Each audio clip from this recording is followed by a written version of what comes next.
And now, ladies and gentlemen, here's our Grand Marshal from Ford Motor Company, Edsel Ford, to recite the most famous words in racing.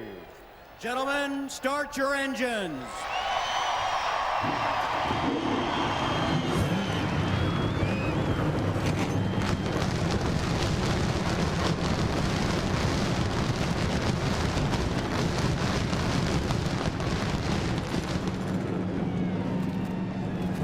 Five drivers, 400 miles, one championship trophy. The green flag for the Ford 400 is next. You're watching NASCAR on NBC. The final race of the 2004 NASCAR season, the Ford 400, about to get underway at the Homestead-Miami Speedway. Beautiful weather, sellout crowd, and a great day of racing about to begin. Cars will be headed out onto the track to begin their parade and pace laps in just moments.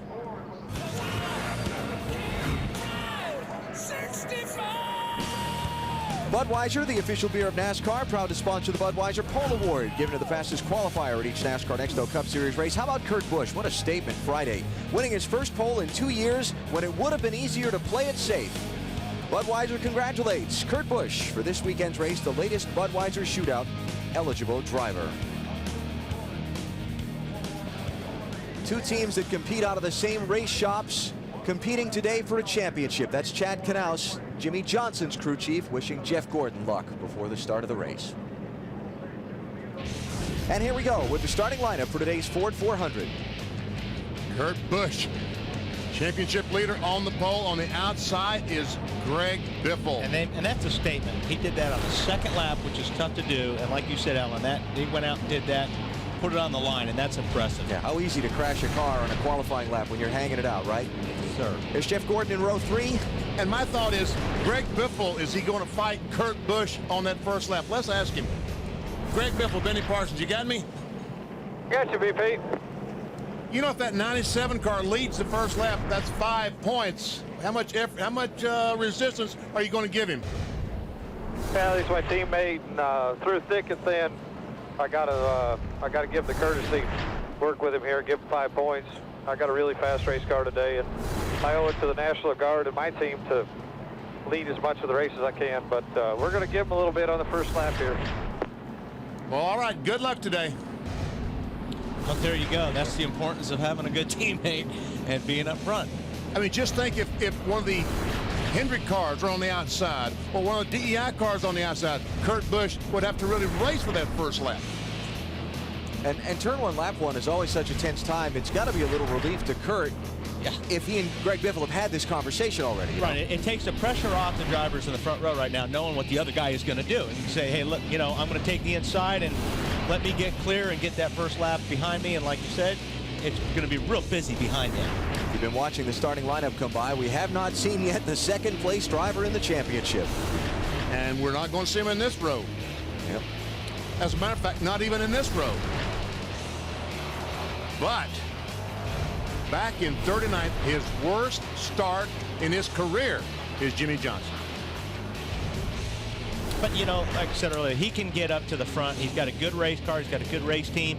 He just has to be careful, get through it. But it'd be great for him to have a yellow come out in about 15, 20 laps. So all those cars he passed, he can just erase that mark because the leaders are going to take off. And they're going to be a lot faster than the guys in the back racing traffic. Mike Bliss with an engine change, Jeff Burton with an engine change, Casey Mears with a backup car. After a qualifying crash, they dropped to the end of the field, and you see a lot of cars here trying to make this 43 car Ford 400 grid. And the most notable was Kyle Petty. Final stories from pit road before we begin the final race of the year. Here's Marty Snyder.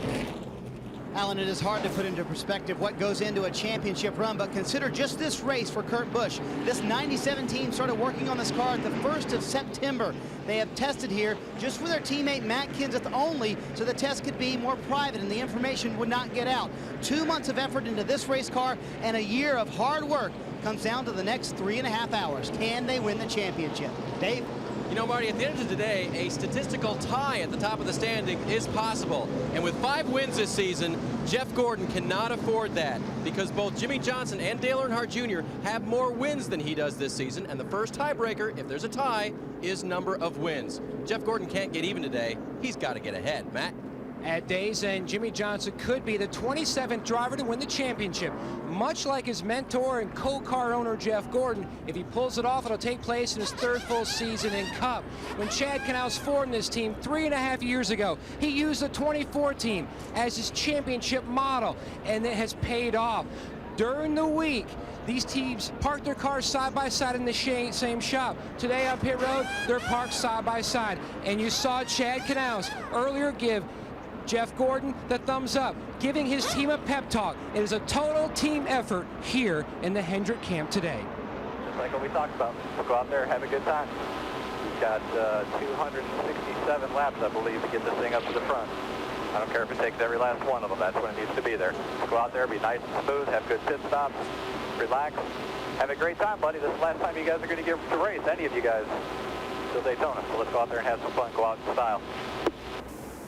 Chad Knaus, crew chief for Jimmy Johnson, the number 2 man in the chase. There's 1 driver, 1 crew chief, 7 guys over the wall, all the people you see in the pits, and all the people you don't see, back in the shop and back in the front office. That's what makes a successful race team. In the racing business, it's not about the paycheck, it's about the payoff, the championship, and that's what's on the line today. Never has going around in circles been able to take a team so far as it will today. Alan? This is going to be great. Signal has been given to the field. Next time by. Now, one story we want to update you on that involves one of the championship eligible drivers, Dale Earnhardt Jr. Driver and his spotter have a relationship. The spotter up on top of the grandstand talking to the driver, coaching him, helping him through situations on the racetrack. Earnhardt Jr.'s spotter has been Steve Meal, but he's been suspended by NASCAR for this weekend's race. He was spotting for his son Shane in a Craftsman Truck Series race here on Friday and was openly critical over his team's radio, very openly critical of a NASCAR decision. NASCAR officials felt he was very disrespectful and suspended him for the weekend. So Danny Culler, the longtime spotter in NASCAR Nextel Cup racing, has stepped in. He has spotted for Dale Earnhardt. He has spotted for Kerry Earnhardt, and he's very proud now that he is today will make all 3 Earnhardts he is spotted for. So that's one story involving Dale Earnhardt Jr. Check out NBCSports.com while you're watching the race today. BP will look at the mental challenge Kurt Busch must overcome if he's to win the championship today. And I've made up a little cheat sheet you can keep with you. Some of the things I've got in front of me on the best and worst possible point finishes that all the top 10 drivers can have, and some other numbers on the day like the tiebreakers and so on. NBCSports.com. All the things I talked about, they're past Kurt Busch. All he's got to worry about right now is to try to win the race. Okay, so you can still go get my cheat sheet. Oh, yes. Okay. Yeah, but you did the math on that, so what good is that? I had somebody double check it, okay? Okay. Well, here we go. Bet there's more than a few butterflies in those race cars right now. But this is what they've been waiting for. They want to get this thing going. As soon as that green flag drops, butterflies will be gone. 267 laps, 400 miles. The Ford 400 is underway. And there you see Greg Biffle giving the 97 car plenty of room getting into turn 1. Uh-oh, we got trouble already in turn 1. Cars in the wall. It's toward the back of the field. Was Jimmy Johnson in it? It's Mike Bliss. And is that Hermie Sadler in the 0-2? Yes, it is. Jimmy Johnson got through. Wow. Well, there's one lucky episode he got through. Mike Bliss and Hermie Sadler were at the back of the grid. This was almost at the very tail end of the field. Now, under NASCAR rules, when the caution flag comes out, the field is frozen. So Kurt, at about 50 miles per hour, crosses the start-finish line as the leader, receiving 5 bonus points. That'll be the easiest 5 points he gets today. What happened? Turn 1, lap 1.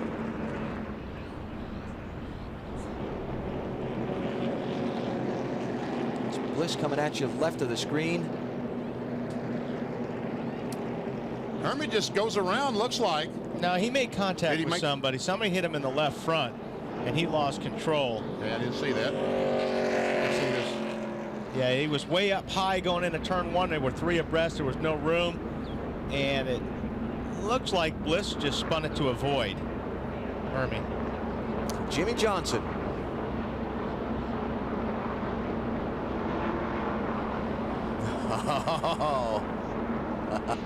That's the danger lane you're in when you start in the back of the pack. Caution's out early at Homestead.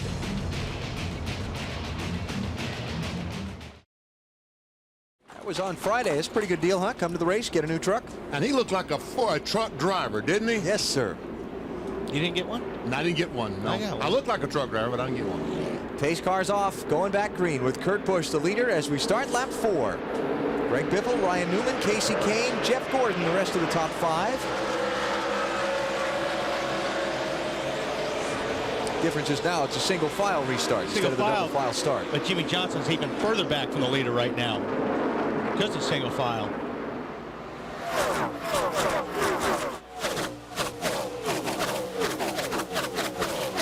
Here comes Jeff Gordon, going to try and get 4th place from Casey Kane.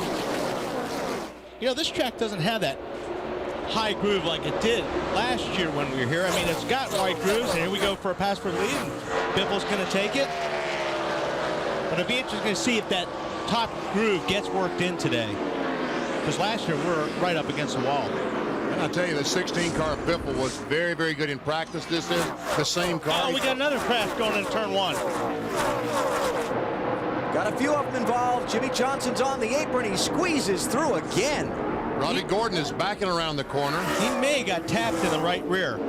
Casey Mears got a piece of it. There's Jimmy Johnson. He may have got tapped in the right rear. We'll have to get around that side and take a look, but it wasn't anything big if he did. Who else involved? Jeff Burton is over there driving away. Good damage on that car.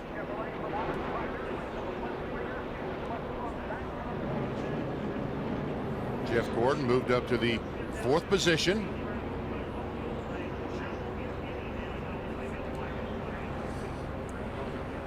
Had some trouble getting this one going, haven't we? Boris said in 36. Next year is going to run about 10, 12 races. All right, there's Jimmy Johnson right there at the bottom of the screen. Looks like somebody gets tapped or gets loose right in front of Bobby Hamilton. Oh, I think Robbie Gordon nipped the back of Jeff Burton. And watch the 48. I think, yep, he got just tapped by Kenny Schrader. I think Boris said was the first car to spin. I think Robbie Gordon might have gotten in the back off Boris said. Hamilton got in the back. Watch Jeff Burton's car right there. Okay. Right. Hamilton does, that's right. And then Robbie hit Jeff when Jeff jumped on the brakes. Uh-huh.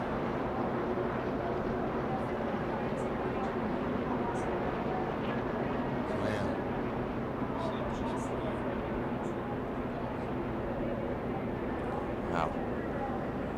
Doesn't look like the 48 car had any contact with anyone. On board with Robbie Gordon. We'll see what he sees. Oh, man. Sometimes, I mean, you just can't get slowed down fast enough sometimes when you're running that close to somebody.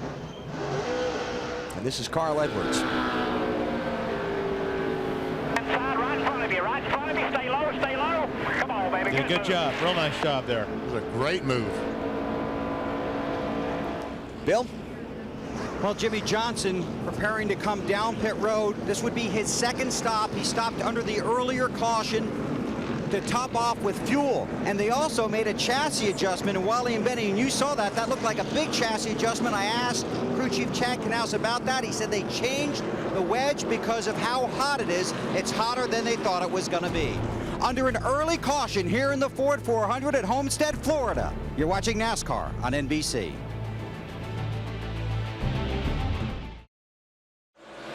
Back at Homestead, back under green after a couple of quick cautions. To start the Ford 400, Greg Biffle is the race leader.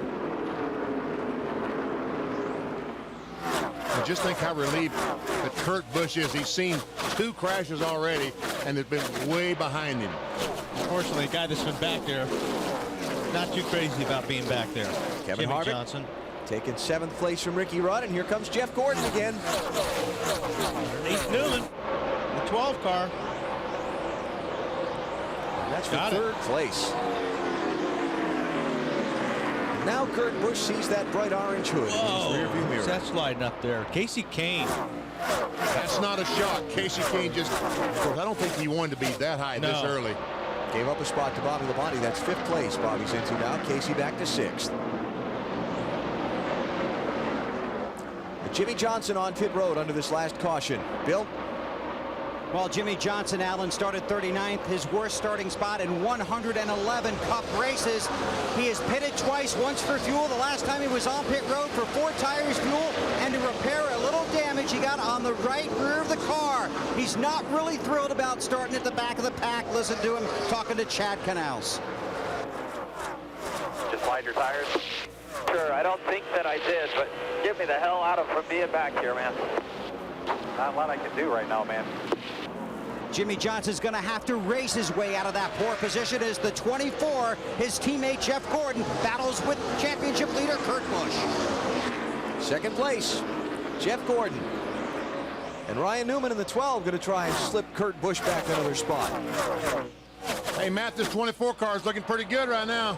He sure is, BP. During the final practice session, Jeff came on the radio and said, I have a friction grind feel in the steering wheel. They changed everything, and I mean everything, under this race car in the chassis department, the steering box, the lower, the uppers, transmission, you name it. They changed everything, not taking a chance that they might miss something that could knock them out of this championship. So far, Jeff has said nothing on the radio. Nothing is good. Nothing is good. I mean, his car's working good, and he's focused. A lot of cars sliding up the racetrack. It seems like a lot of guys that are getting into the corner maybe just a little bit hard, and boy, when the car takes off, it really takes off. And right now, the biggest fan that Greg Biffle has on earth is Kurt Busch, because he wants him to lead. Don't let that 24 car get up there, lead a lap, and maybe lead the most laps and get the maximum points. Stay in front, Greg Biffle. We'll check this a lot through the day. Points as they run. Kurt Busch, slim gap over Jeff Gordon. Now, if you're not familiar with the way that the points are passed out and the championship is awarded in NASCAR, there's a scale of points that goes down from 180 all the way down to 34. The winner of the race gets 180 points plus, obviously if he won, he led a lap, he gets 5 bonus points for leading a lap. Then it breaks down, second gets 170, then it's 5 points back to 6th, then 4 points per position 6th to 11th, then 3 points per position from 11th on down to 43rd, plus 1 more bonus. 5 points to the car, the team that leads the most laps. So the max a guy can get in the race is 190. The minimum is 34. Kurt Busch back to 4th place. Bill? Driving, not talking. That's probably a good sign. This is a brand new race car. They did test here. This is its first race. Crew Chief Jimmy Fennig knows it's a very long 400 miles. Don't look for any panic. We're fine right now.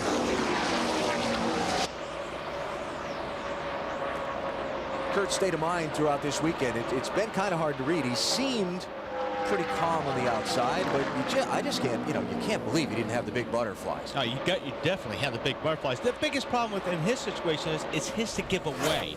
Everybody else has got nothing to lose, and they can go for the win, and hey, go for it. But Kurt Busch has got it to give away, and that has got to be gut-wrenching. Bill? I think you're right, Wally, and Kurt's put a really good face on this week. We talked to him Friday morning and then again Saturday morning, off camera and then on camera. On camera, smooth, very eloquent, able to convey his feelings. But before and after the interviews, he was very cautious, very tentative, almost too quiet to believe that's really Kurt Busch, so you know it was playing with his mind. Yeah, the pressure on these guys has been incredible the last few weeks, and you notice this is huge. I mean, Friday morning, when the cars are going through inspection, just before practice, you go by the 97 car, he must have had 20 photographers there, all wanting a picture of Kurt Busch, talking to Jimmy Fennig. Kurt Busch by his car. Kurt right now running in 4th spot after leading the opening lap of the race. Greg Biffle out in front. Marty, what do you got for us? Trying to do the best to help his teammate out, trying to keep Jeff Gordon behind him. And he came on the radio, said this car is so good, we should have given it to Kurt Busch to race this weekend. I think this car is going to win the race. Well, that might be a stretch, giving my best car away. Yeah, Greg said he owes it to his sponsors to try and end the day with the W. Early going here at Homestead-Miami Speedway.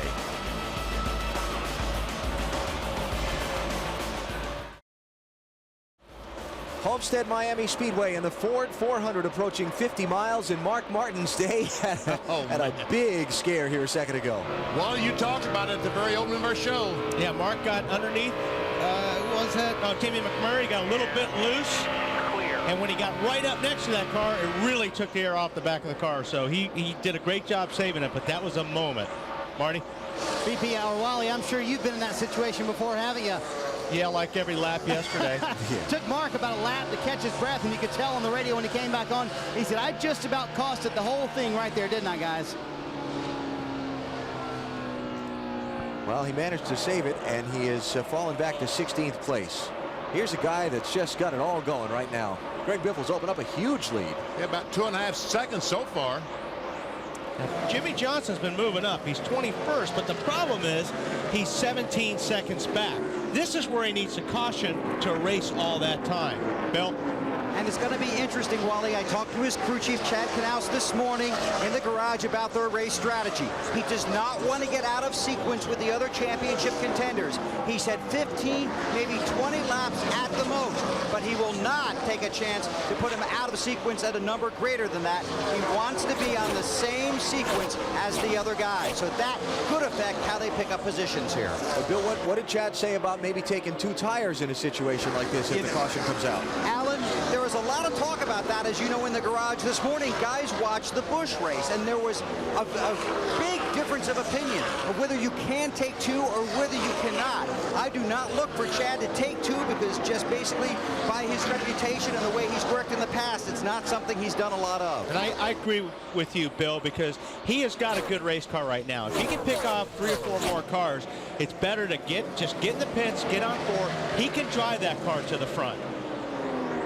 Working on Jeremy Mayfield in the 19. That'll be for 20th place. And His Brian car Vickers is too, working very, very well. He's just lost a lot of time in traffic to the leaders because the leaders are open racetrack, and Jimmy's in traffic, and he can't lay down the lap times like a leader can. The advantage that Jimmy Johnson, all these 5 cars battling for the Nextel Cup championship today. When Jeremy Mayfield looks up in the mirror and sees the 48, or the spotter says the 48's right behind you, he's not going to race him today like he did yesterday and 10 races ago. Case in point, his teammate right there, the 25 car, he sees his teammate behind him. He knows the big picture, so he's not going to make it difficult for him to pass.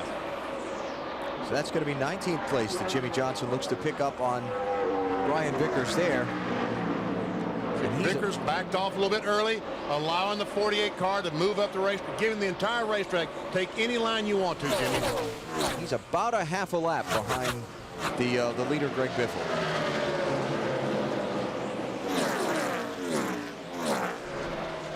This is for 3rd place. And, you know, it looked like Kurt Busch might be in a little bit of trouble, but, hey, he's running about as fast as any of these cars right now.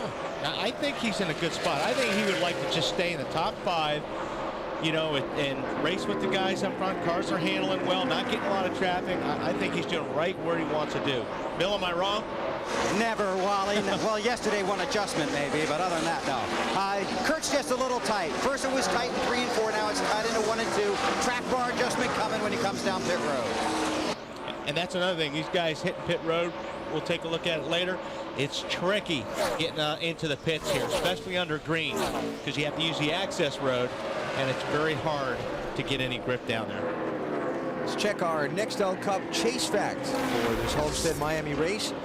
This race hasn't seen the kind of drama we're going to see today for locking up the championship. In fact, the championship leaders finished 18th or lower in the last 3 Homestead-Miami Cup races. Remember, Matt Kenseth had the engine blown last year. Well, he'd already locked up the championship. Shouldn't that graphic read 18th or higher? 18th or worse is what we're saying, right? 18th or lower. Okay. I understood it. Okay. We can negotiate that during the next break. How's that? All right. How about points? Well, it's looking good for Gordon. And looking better for Kurt Busch, but it's very early. Let's get an update on Jeff Gordon, Matt.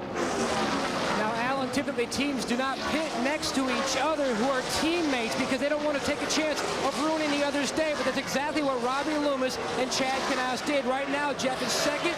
Jimmy Johnson is running 19th. If we have a caution, the leader's pit, Jeff will hit his pit box first.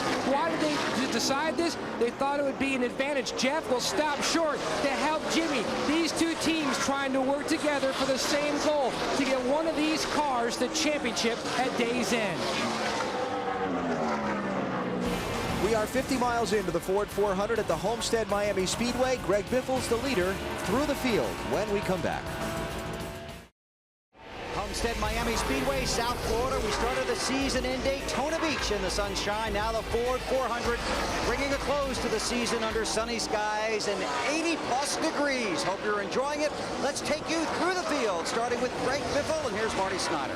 At the end of this race, Bill, Greg Biffle told me he's headed south to go fishing for a while. The man deserves a vacation. By starting this race, he became the first man ever to start all the Busch Series races and all the Cup Series races in one season. By the way, the car just about perfect. Matt? Jeff Gordon on a drive for 5 championships, also on a drive to score his first race victory in Nextel Cup here at Homestead. This is one of 4 racetracks that he's yet to finish in victory lane. He was losing time in traffic, Bill, but once he got clean air, he's back on the move. Kurt Busch in the 97, calm and cool on the radio. Car is just a little tight. They have talked about a track bar adjustment. Now Kurt also talking to Jimmy Fettig about the possibility of an air pressure adjustment. In the 12 car behind him, Ryan Newman, the car is a tick loose in, tight in the center. He's also got some damage to the skirt on the lower left front of that car. He said he's talking also about debris in one of the turns. Matt? Bobby Labonte, winless in 2004. Like Kevin Harvick, his season took a turn for the worse at Fontana when he dropped out of the top 10 in the standings. He hasn't had a top 5 finish since June. Would love to finish out this season, Dave, on a very positive note with a strong run, possibly a win. Kevin Harvick currently running in the 6th position now. Started this race in the 9th position, has moved up. His car just a little bit loose right now. Remember, Kevin won the Busch race here yesterday. Momentum definitely counts for something. Tony Stewart, he hasn't moved much from his early starting position. His car just a little bit loose now, according to the driver. Marty? Dave Casey Kane continues his fantastic rookie season. He's finished 5th in the last 3 races. If he can do that today, he will break Ryan Newman's record for most top 5s in a rookie season. Car just a little bit tight right now. Rusty Wallace running his next to last NASCAR Nextel Cup season. Car a little bit too tight for Rusty Wallace, but he's been strong here late in the season with 3 top 11 finishes in the last 4 races. And Ricky Rudd's season has been revitalized since Michael McSwain came on board, currently running in the 10th position with a race car that is a little bit tight. Dave? Dale Earnhardt Jr. started this race 16th, moved up a few positions early on, wondered out loud to his crew, did we make the car too good, too quick? They've been struggling with this car this weekend, trying to bring it home to the championship. Marty? Dave, earlier this season at a team meeting, Elliott Sadler made spaghetti for the entire team. Now they want it every weekend because it was so supposedly so good. A little bit tight with a race car. This is the team that has not finished in the top 20 in the last 4 races. They want to finish strong today. Mark Martin, the 5th place man in the championship, says, I want scuffed tires on the next set. I believe the car will be better with scuffs. They started the race, obviously, with sticker tires, and he is the 5th place man in the championship, currently running in 13th. Mark, or Dave? Jamie McMurray, the guy who's locked up 11th and the $1 million that goes along with it, currently running in a race car that he described as tight in turns 1 and 2. He wants a track bar adjustment on that car during the first pit stop. Brendan Gaughan with a good run, moving forward in the 77 from his starting position of 17th. He wants his car just a little bit tight, doesn't want a big adjustment on the first stop. Guys? Caution flag is out. There is debris, I thought I heard him say, on the back straightaway. Well, this is what Jimmy Johnson needed right here. Front straightaway, I'm sorry, there it is. Just below the flag stand. That looks like the piece off Ryan Newman's car. And so this is the 3rd yellow flag. And it is. And he's going to bring everybody to pit road. Oh, man. All right, guys. Pressure's on you now. I like what you were talking about earlier, too, Wally. Big break for Jimmy Johnson. He's moved through the pack to 17th. Now his crew, that we know to be excellent, gets a chance to get him a couple more spots. I bet they do. Jimmy Fennick trying to get the lay of the land here to know how many pit boxes away to count his driver in. You always hear him on the radio, 5, 4, 3. And I tell you what, he doesn't have to look too far to see what the 48 car is doing, does he? Got an access road on the inside of the turns that they use to come into and off of pit road and rejoin the racetrack. That's where they are now. Yeah, that's great under yellow, but it gets pretty exciting when you got to make a green flag pit stop there. Yeah, because right now they're traveling about 45 miles per hour, which is pit road speed limit. And on the green flag, you can go as fast as you can. As you dare, that's better. Lap 49, first stops. Go ahead, Marty. Greg Biffle, your leader, says the car is pretty much perfect, just a little bit free. He said don't touch the chassis, though. It'll be 4 tires and no changes. Matt? Jeff Gordon's team waiting for Jeff to hit his marks in his pit box. He will stop short to allow the 48 to go around and have an easy entry and allow Jeff an easy exit. Going to make a wedge adjustment and air pressure adjustment. The car was extremely tight in the center of the corner, Bill. Kurt Busch in the 97 car. It's air pressure and a track bar adjustment. The car is just a little too tight. Doesn't turn as well as he wants. Looks like he won the race off of pit road. The 48 of Jimmy Johnson coming in later because it was so far back. Now the 48 leaving after the 4 tires and fuel. Let's check the camera we have at the scoring line at pit exit and see who won that race off pit road. Well, there comes Biffle, and there comes Busch. That was close. It was close, but Biffle was the winner. That's the advantage of that first pit stall, and you earn that pit stall by qualifying on the pole. Dave, what's up with Junior? Dale Earnhardt Jr. told his crew, good off the corner, just need to fix the loose end and the tight in the middle. They made a track bar wedge and air pressure adjustment to help Junior. Greg Biffle holds the lead on the set of pit stops. Kurt Busch will come out second, Jeff Gordon third, Kevin Harvick fourth, and Ryan Newman will round out your top 5.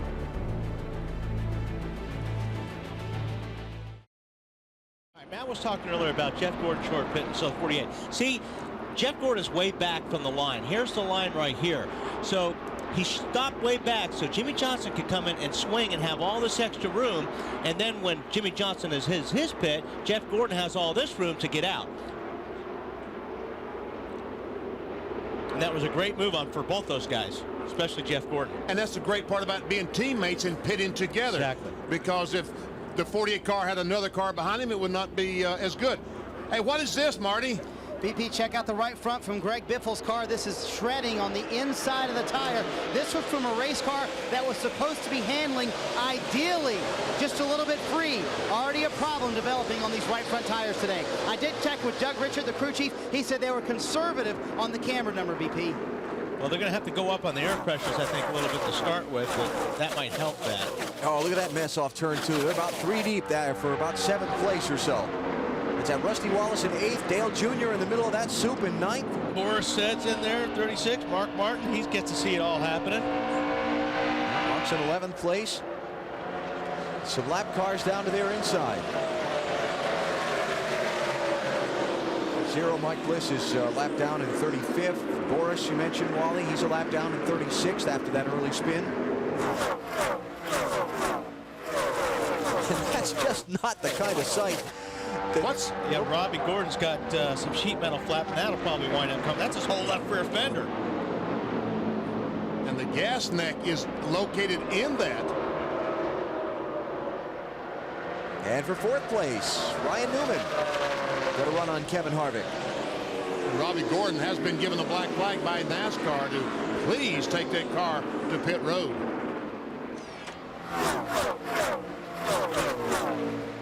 People wonder where debris cautions come from. Stuff like that. Good start. Yeah. So Ryan Newman up to 4th, ahead of Kevin Harvick, and now closing Tony Stewart. You see in the orange car. And they're behind the top 3 of Biffle, Busch, and Gordon. Here's and here Martin. comes Mark Martin on the inside of Casey Kane. That's for the 10th position. Kenny Wallace there in the 00. He's a lap down. Not racing for position with these guys. Mark's car looks like it's sticking real well down there on the bottom. Good. He's using that bottom. Again, he goes down to the bottom and then gets back on the gas. Hard on the gas. This is one of those places you just really roll out of the throttle. You go in pretty hard, but you just roll out of the gas. You may just tap the brake a little bit, but you let the car roll until you really feel like it's going to stick, and then you pick the throttle up again. And his car's working good if he can run on the bottom like that. Might have seen onto the top of the screen while we were following Mark. Jimmy Johnson sweeping down to the inside. Just picked up a couple of spots, BP. Currently running 15th. Bill, what are they saying? Nothing, Benny. You know what that means, don't you? It's good. That's right. That car looked familiar to it. Well, it has the same paint scheme and everything, but it's identical to the car they took to victory lane last week. In fact, it is the car they took to victory lane last week. Tested here with something else. This car was so good, they brought this one here, hoping for a repeat performance. 39th to 14th for Jimmy Johnson in the opening laps. All right, here comes Ryan Newman, the 12 car, closing in on the back of Jeff Gordon. That's a battle for the 3rd position. Hey, Matt, 24 got any problem, or is the 12 faster?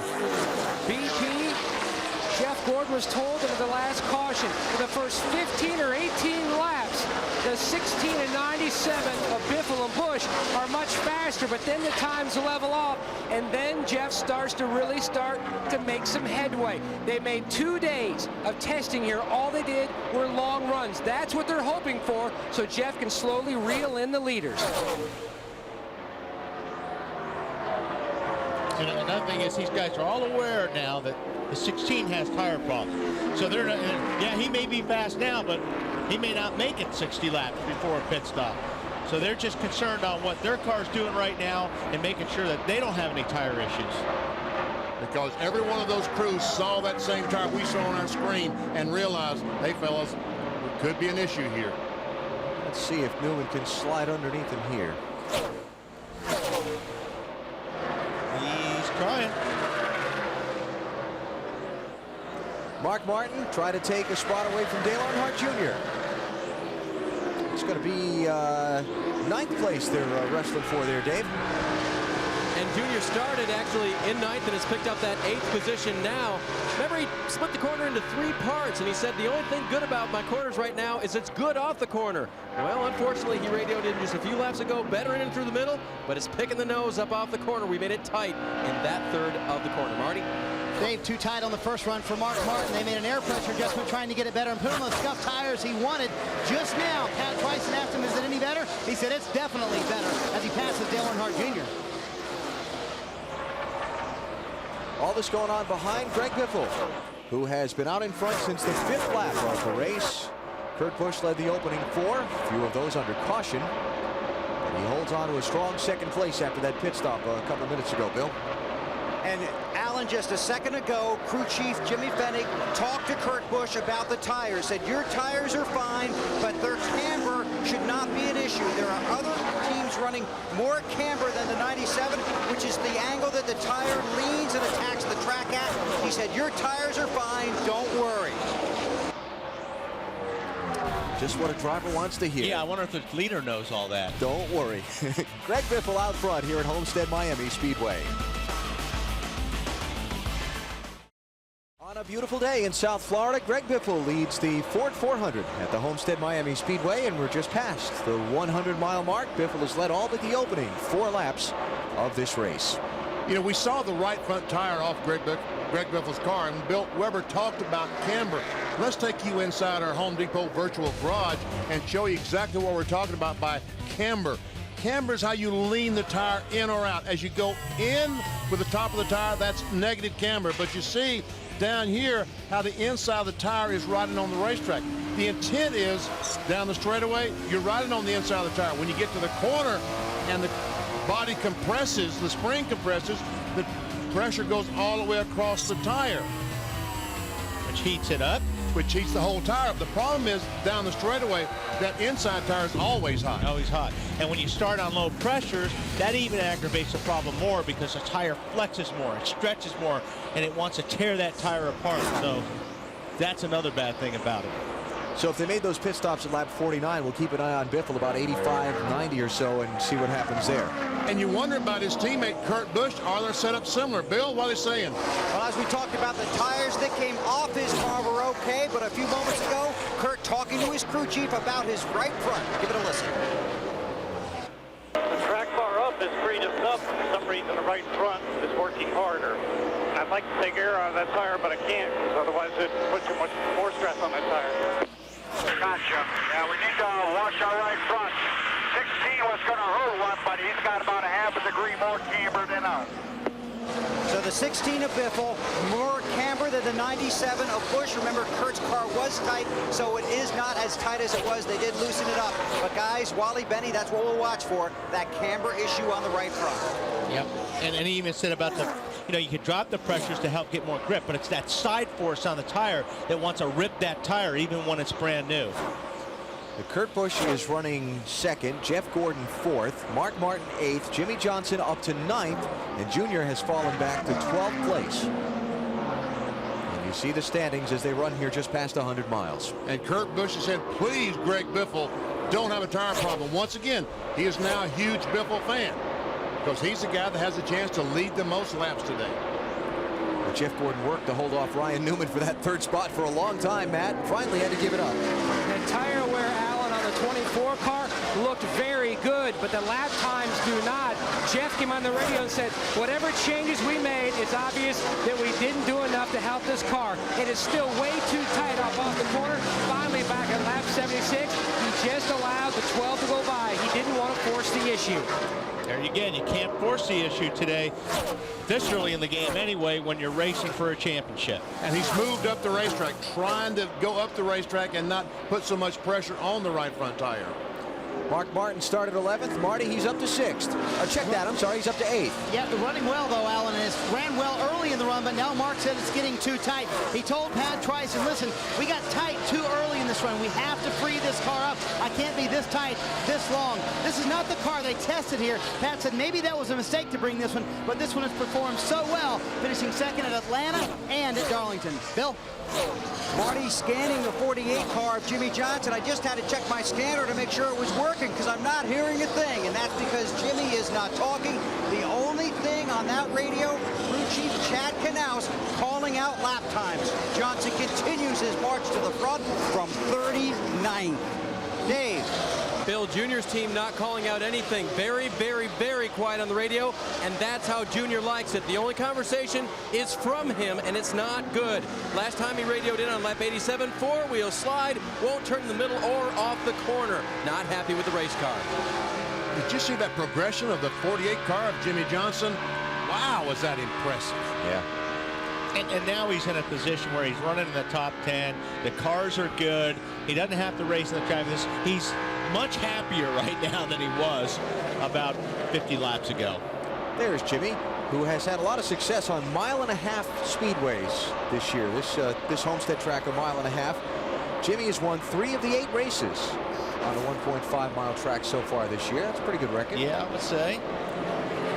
Chad Knaus, the crew chief, watches as he goes by. About 4 laps, 5 laps, and then neutraled up, and now I'm tight like I was first run. And when he's talking about how the car starts out, the car starts out loose like we talked about.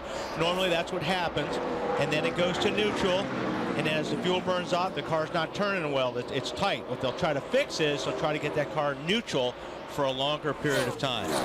Last lap, Jimmy Johnson turned the fastest lap of everyone on the racetrack. He's in 9th, though, 8 seconds behind leader Greg Biffle.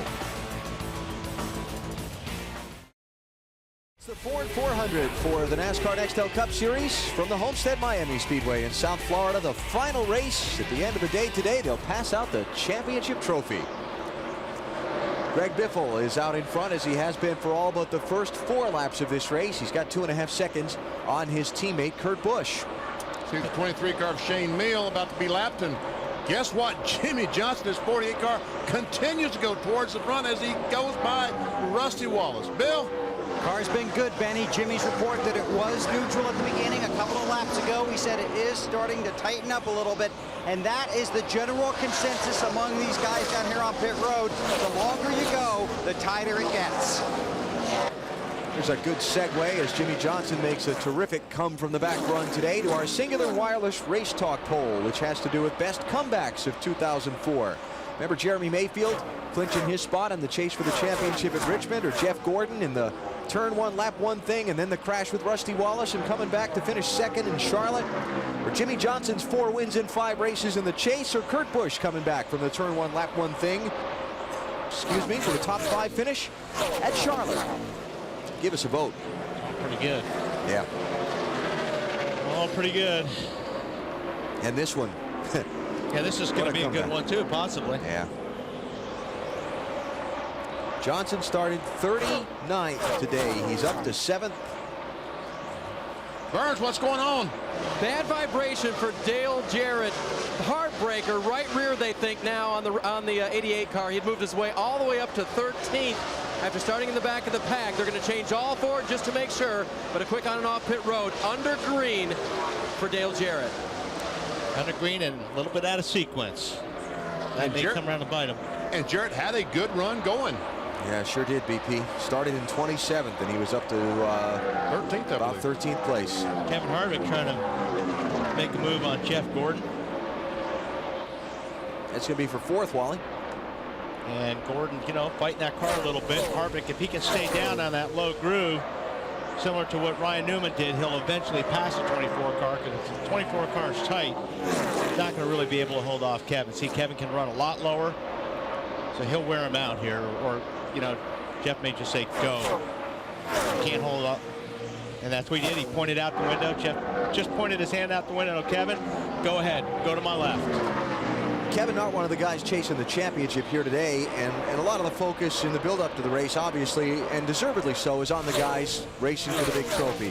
What about the guys that aren't in the championship? What are they racing for today? Well, it's trying to get yourself going for next season. There's a big momentum value in this sport, and somebody like Kevin Harvick that really hasn't had the kind of season he wants this year, he could do a lot for his team this winter by winning today. And it's a great race team, and Childress Racing is used to winning races, so yeah, you always want to finish off the year on a high note.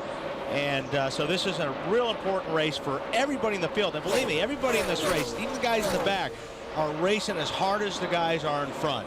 They're trying to make it happen for the team and sponsors. Hey, you're the winner for the next 2.5 months. Like it when it works that way, right? Here are the standings as they run. Kurt Busch's lead, 41 points over Jeff Gordon, who's in 5th. Jimmy Johnson in 7th, now 47 points back. Kurt Busch says today is the opportunity you dream of, and he hopes to take advantage of. The 26-year-old from Las Vegas, Nevada, trying to lock up his first Nextel Cup championship. Kurt Busch. Right front flat, you heard it from the man, Kurt Busch. And he's on the apron of the racetrack, Kurt. Not too fast because you can't control it. Bill. Spotter tells the crew, coming to you just as fast as you can blink your eye. Oh, and he loses the wheel. Wow. Or loses the tire. And he just missed clobbering the end of that wall. That's going to be a caution. That's actually good luck for him. Long way to go, though, to get to his pit stall, the #1 stall, all the way at the end of pit road. They are ready for him. They are on the wall. That's the wheel in there, isn't it? Did the lug nuts come off? It looks like the whole wheel came off. And they're grinding that suspension, dragging it down the pit lane while he's running there. Let's see what comes off. The center. There's the center. He just took off of the wheel. Wow. And you know what? And the tire's still going. I believe that he stayed on the lead lap. He's out ahead of the pace car, Benny. Watch if that tire turns. I believe the whole wheel came off. It just busted right out of the center. What causes that? I don't know. There you go. Yeah, the center is gone.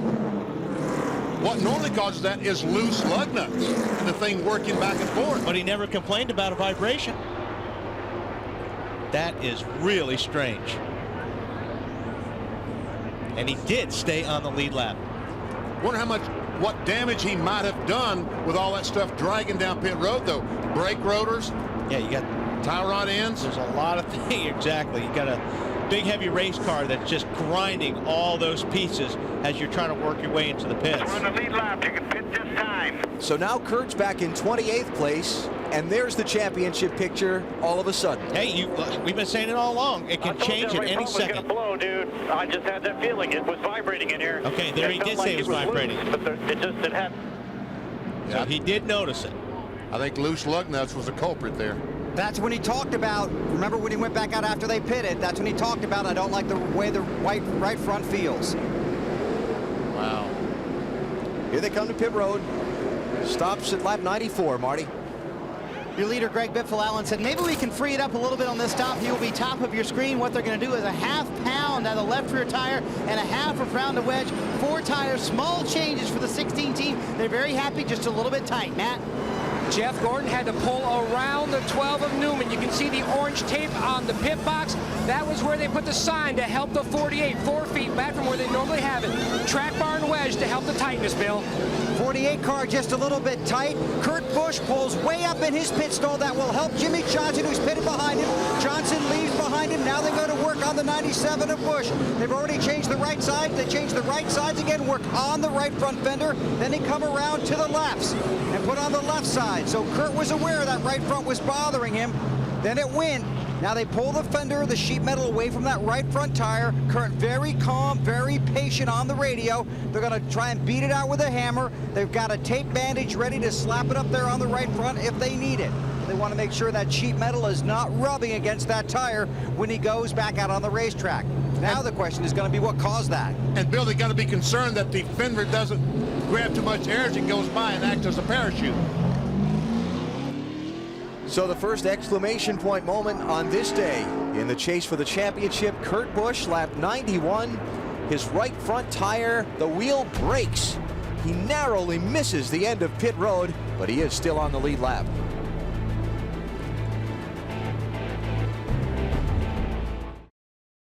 Kurt Busch's chance to win this championship almost came to a smashing end against the end of pit wall. Watch how close he gets to the entrance pit wall here. Wheel lead right here. What was it? A foot? No more than a foot. I would say inches on that one. Man. I'll bet the under there. Yeah. Man. But Kurt stayed on the lead lap. He's back in 28th place with a chance to rally. It's not over. He's just got a hole to dig out of.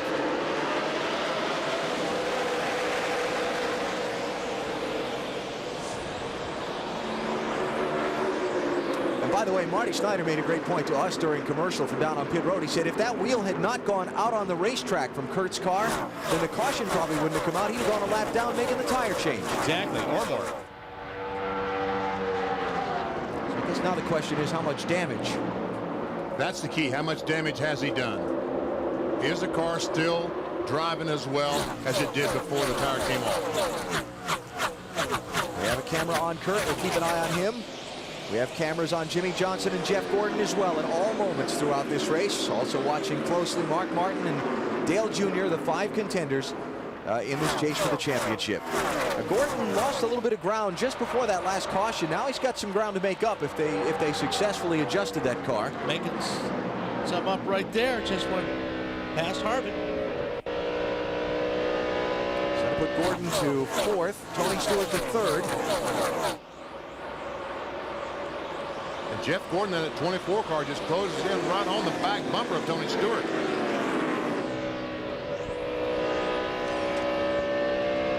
So do we think that Gordon knows what's happened to the 97? Oh, yeah. The way he's driving, he knows, because he appears to be more aggressive now than ever. Jimmy Johnson, Mark Martin locked up in a fight for position. Johnson is 7th, Martin is 8th. And there's Kurt. He's got to go through what Jimmy Johnson went through earlier today. Trying to work his way back through that traffic. Bill, what's he saying? Is the car okay? He hasn't said anything since they went back to green. But I want to show you something, Benny. This is a tire, a wheel down here in the 97 pit. This part right here, this flat part in the center of the wheel minus the lug nuts, this part is what they took off the car, only there was a chunk of it missing. It's like a donut that somebody took a bite out of. Now that piece that they're missing is actually on their pit box here on pit road. Jimmy Fenning has it wrapped in a towel and has his foot on it laying on the floorboard of their pit box. This was his conversation with Kurt Busch after they got the car back out on the track. The wheel was tight. I think the wheel broke, but it don't show any signs of that wheel, like he didn't have the lug nuts tight, Kurt. But the wheel just broke. 10-4, I guess we get to buy all new wheels next year. Yeah, we do every year anyway. Well, maybe we'll buy new wheels starting at Loudon for the final 10 next year.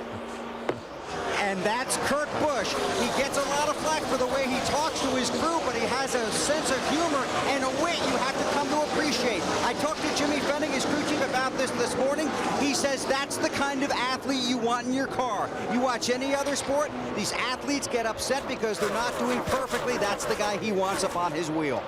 You know, and I got to believe Jimmy Fenning that the studs are not injured on that the lug nuts were in fact tight, as we see Mark Martin trying to pass Jimmy Johnson. If those lug nuts were loose, it would have ground up those studs, right, and there has been a lot of work repairing that. Marty? BP, this is the part of the run where Mark Martin's car is very good. It takes off well, but the thing Mark wanted, it got too tight too early for Mark in the run. So they made air pressure and a wedge adjustment on the last stop, trying to get Mark a little bit looser, but you can see he's a little bit faster than Jimmy Johnson right now. So Mark up to 7th place and Jimmy back to 8th. Meantime, let's check on Jeff Gordon. He's running 4th, Matt. Alan, to answer BP's question, Jeff Gordon came on the radio when he saw the caution. Said, why are they throwing the caution? There's nothing on the racetrack. Robbie Loomis quietly said, it's the tire from the 97. That's all they told him. He said, oh, this car has been tight all day. They went back on the air pressures, BP, trying to make this car freer in the center of the corner for Gordon. That's a concern that most teams have had right there. The car does not want to turn properly, wants to continue going straight ahead. And that's a problem because there's a wall there. Yeah. So Jeff Gordon running in 4th place now and leading the championship as they run in the race. But we got a long way to go. Our Wendy's race menu. The championship trophy will be passed out in a couple of weeks at the Waldorf Astoria Hotel in New York City. See the awards ceremony live on TNT Friday night, December 3rd at 9 p.m. Eastern Time. And then a recap of the awards ceremony on NBC December 5th at 2 Eastern Time. Tony Stewart taking 2nd spot from Ryan Newman. And Dale Jarrett, the 88 car, passed all those cars to get the next car behind Greg Biffle, but Jarrett is 2 laps down. Let's check those championship standings as we approach just past actually 150 miles in the race. How about that? See, Kurt's not out of it.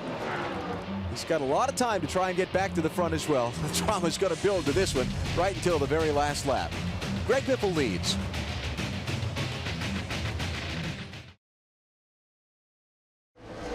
Homestead, Florida, site of the final race of the 2004 NASCAR Nextel Cup season, the race that will decide the championship, the Ford 400.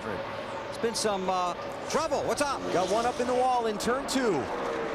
Jeremy Mayfield. Sure looks like right front tire trouble, doesn't it? And his teammate just hit pit road with left front tire problems. Blown tire, that's obviously the result of a blown right front tire.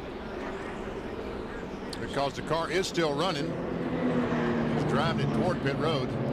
So this will be the 5th caution of the race. Let's talk a little strat. Go ahead. Well, first of all, you got a lot of worried crew chiefs on pit road right now because we obviously have a lot of tire situations. So people are going to have to start adjusting to help that. Try to help that tire out. Looking back from Michael Waltrip. See it go down. You saw the car drop. Got one in the wall behind you. The car drops like that. That's because the tire went flat. When you drag it back around to the garage, things get hot. Yeah. Let's see how many of the leaders pit here and if anybody makes a strategy play to stay out. I don't think with tires blown, anybody's going to make a strategy call to stay out.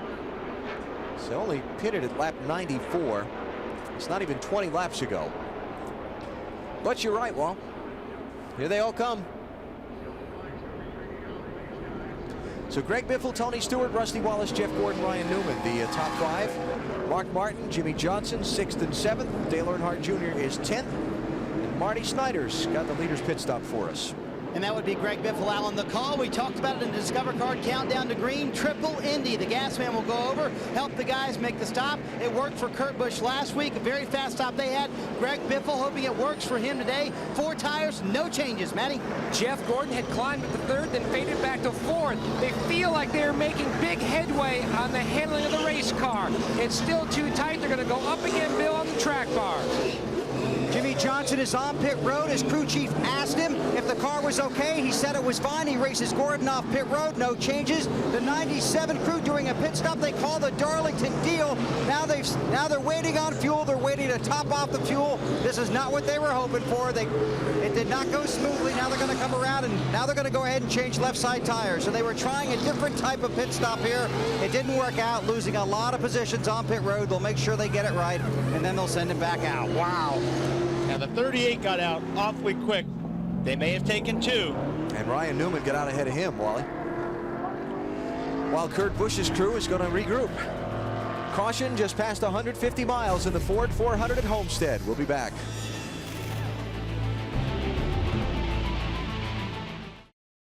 On the Discover Card countdown to green before this race, we talked about passion, performance, and perfection. If you weren't perfect, you probably weren't going to take home the Nextel Cup. The last pit stop for the 97 car was far from perfect. It worked last week, not this week, and Kurt Busch, the driver of that car, not pleased. Well, I'm really glad I worked up past those cars, Doug. All right, boys, it's like we took a provisional. There are no mistakes from here on out. We are starting in the back. We have to work our way forward just as we had a provisional, and it's a shorter race. Hit your marks. Know what you're doing. Focus. Crew Chief Jimmy Fennig got on the radio after that, said 150 to go, guys. That's our race. Benny, they tried this last week. It worked, but not today. What they're trying to do is let the gas man help the right front tire changer. He takes the tire off. But the left side, now there's some confusion. It was like it was a 2-tire stop, and the gas man finally gets back around to the rear of the car and puts some fuel in it. So I'm confused, Bill, as to exactly what they were trying to do there. What they were trying to do, Benny, 4-tire stop, get the right sides done, then come back, do the left sides, because they didn't need all that fuel, but then it just didn't work out as they had orchestrated. They called it the Darlington stop. That's what Jimmy said as Kurt was coming down pit road. I got you. Well, you can certainly hear the frustration in Kurt Busch's voice in that deal. I mean, he's just, where's that coming from? Those clouds overhead. You lived in Florida for a time. You know what those little showers can be like when they pass overhead, right? Just passing, just passing. That's right. So under the caution, it looks like it's going to be extended a little bit because of a little excess humidity here in South Florida. And we work the caution here at the Homestead-Miami Speedway with a couple of brief raindrops falling. Looks like it's just about stopped already. Well, Bill, it's probably pretty hot down there. You're in the pit road, huh? Yeah, this may be cooling things off a little bit. Jimmy Fennig, the crew chief for Kurt Busch, on the radio with his driver, looking at some of his numbers from the race. He's the guy that just told his driver we have a long way to go. Still waiting to talk to Leaning. Jimmy, first of all, what happened on that pit stop? We were planning on doing a 4-tire, and I called it off and did a 2-tire, and we didn't get the gas in right away. I basically screwed that one up. I called the 4-tire originally and went down to a 2. So there's long ways to go here. I believe we'll be able to come back after it and keep digging. Do you know what happened to your wheel, Jim? Don't know. The lug nuts were tight. I don't know the story behind it, but my tire guy says the lug nuts were tight, and I looked at the holes myself, and they look good. So I couldn't tell you. Good luck. Very honest man. You know, he got up there. Now here's what happens. He comes in.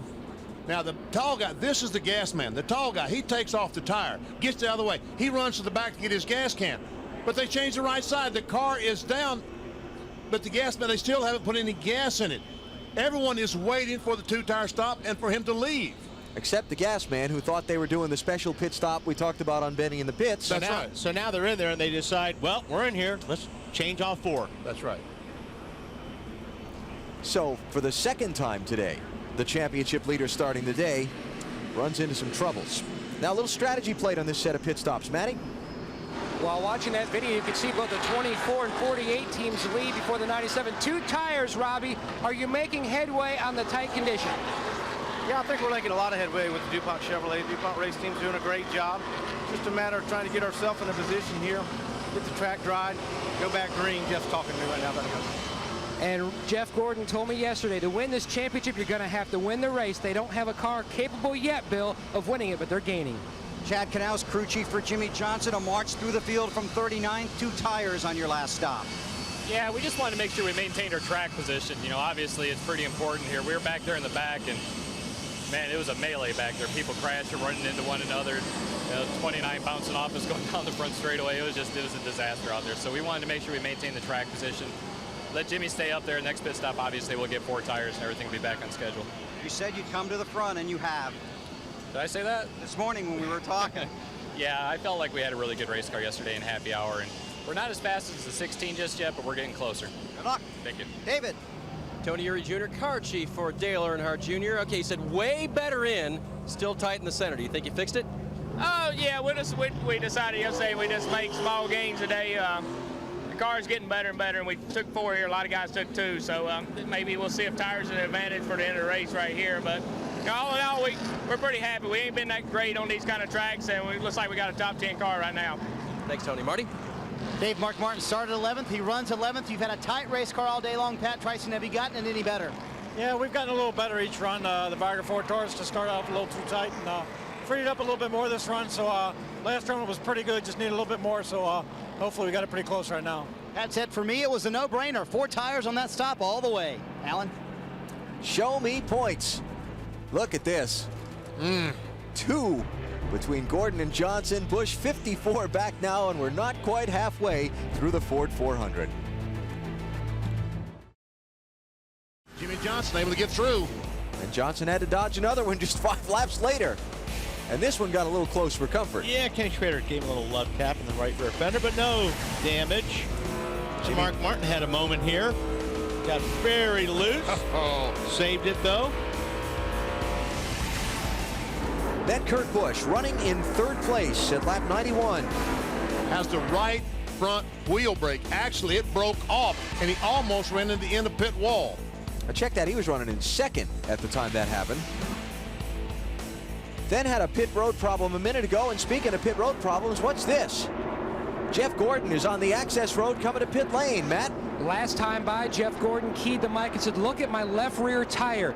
Does it look down to you? He says it feels a little funny. Robbie told him to drive the car back and forth to try to clean up the tires just to make sure that the sensation he was feeling was indeed a tire going down. They had Jimmy Johnson look at it. Jimmy reported back that it looked down to him, but he couldn't tell if it was low air pressure or if the tire was going down. They could not take a chance. Jeff Gordon on a drive for 5 championships. You saw how close the points were when we showed you the graphic of as they are running now. They're going to take a look. You can see how that left rear tire was indeed looking very down on pressure. This could actually be a huge break that this took place under caution versus 2 more or 3 more laps, and we've gone back to green, Bill. Nothing so dramatic for the 97. They're simply coming in to top off. They're also going to work on that right front that got some damage when that wheel broke. Kurt also said, if I'm coming in, make sure you clean the windshield. So they top it off with fuel, work on the right front fender, clean the windshield, and now 26-year-old Kurt Busch heads out on the track and will try and do what Jimmy Johnson did earlier, march through the field. That left rear did look low in the 24 car. I know we start with low pressures, but it looked flat. Now they just changed right side tires on their pit stop before. That's right. It was used left that they had on the car, so they could not gamble on that. They had to come in. And what they were doing on the 97 car was trying to knock down the front air valence to get it closer to the racetrack.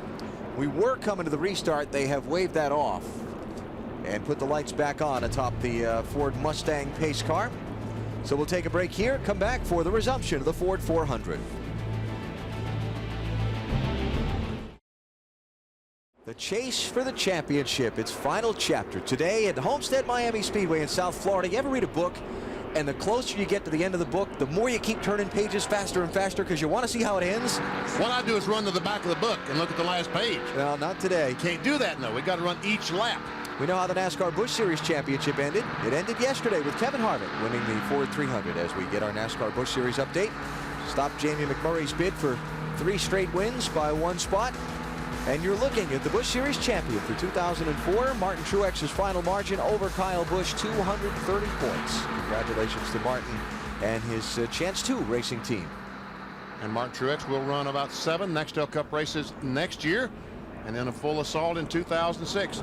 Jeff Gordon way back in the pack after back in the 23rd spot after changing left side tires. Matt, was it flat? BP, this is the left rear tire off Jeff Gordon's car. You can see how they've circled where the cut is. What they found, a small washer, BP, had gone into the tire, causing a leak. Jeff felt that sensation, and he is just so good. Why? He's a championship driver. Just like during final practice when he felt a friction with the car, vibration, they changed everything. He felt something wrong. Indeed, he was correct. Cut left rear tire. And you know what happens is when you come in for a two-tire change, you come off the racetrack with hot tires. You get on the apron or the access road where all that garbage is, and something like that goes into that hot tire because the tires are soft, and that's where he picked it up because they only changed right sides. So now Jeff Gordon and Kurt Busch running back-to-back in 23rd and 24th places. Looks like everybody's getting their shot to come from the back in the championship race here. And these caution flag laps, this rain is not a good thing for Kurt Busch and Jeff Gordon. They need all the green flag racing they can get to work their way back to the front. Gordon's coming in again. We've got really nothing to lose. Top off the fuel, maybe? Have not gotten the one-to-go signal. There's another little rain shower peppered turn 3 a second ago. It's kind of a Florida thing. It's sunny on the front stretch, but you know, one good thing about the clouds is yesterday around 3:30, 4 o'clock, the sun going into turn 1 was brutal. But I don't think they're going to have that problem today. The glare was terrible. What are they doing to the 24, Matt? Already in the back of the pack, they're going to bring the car in again. They're going to pull a spring rubber out of the left rear. Mikey Atwell will take that tire off, will reach in, pull that spring rubber out, and they're going to top this car off with fuel as Jeff Gordon will have to start at the back and begin his drive for 5 here in Homestead. Who knows what we're going to see later on today. We've had some twists already in this one. They've waved this restart off a couple times, but it looks like we're getting serious here. Finally. So Ryan Newman, the leader, Elliott Sadler in second, Jimmy Johnson third, Jeff Gordon 24th, Kurt Busch 23rd, Dale Jr. 9th, Mark Martin 10th. That's where they're running in the race. You see Jimmy Johnson right now is 48-point lead, and he started 39th. Wow. But now, what Greg Biffle has got to do, he's currently in 4th position. Jimmy Johnson right in front of him. Biffle has 4 fresh tires. Johnson only has 2. He needs to get by that 48 car. Do not let that 48 car lead a lap and get those 5 bonus points if there's anything you can do about it. But Johnson knows that he's got the car behind him on 4 tires, so he knows if he's going to do it, he's better do it in a hurry. So he's got to get by Sadler and Newman as quick as he can to get those points. Who took fuel only on their pit stops and are on the 4 tires they were on when the caution first waved. Oh, and there's lap cars down to their inside, too. Other than that, nothing's going to happen.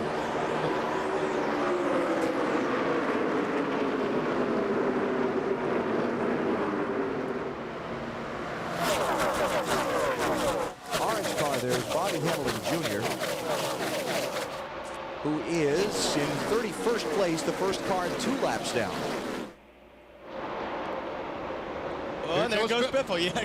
He's on the inside of the 48 car trying his best to get by Johnson. 4 tires. Marty.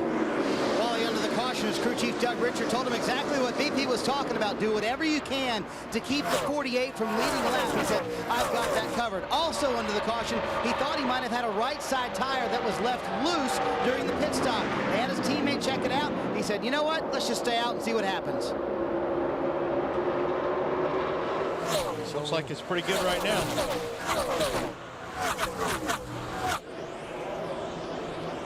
Time Newman got a really good start. He got clear of the traffic. Yep, clear of the traffic and driving away. There's Dale Jarrett in the 88 car. He is 2 laps down. The first car now 2 laps down. Remember, he had that unscheduled green flag pit stop way early in the race. What was that? About lap, I guess that was lap 86. And he has a fast race car, Dale Jarrett, the 88 car. But he might not be able to overcome the bad luck of having a flat tire. So what he's trying to do here is see if he can get in front of Ryan Newman before a caution comes out. And then he'll make up one of those 2 laps. And back in the middle of the mess. There goes the 97 car, Kurt Busch. And the 24 car, has been able to get by him. Here you see him. Gets a little bit high. Gordon works underneath him. Ooh, car jumps loose, getting off of turn 2 there.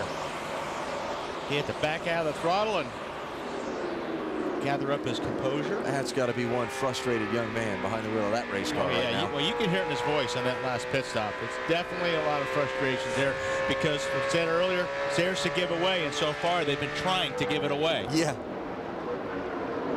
So Kurt right now back in 22nd place, while Jeff Gordon is up to 19th. And anything in that whole hornet's nest of traffic in front of him happens, and Kurt's going to have some ducking and dodging to do.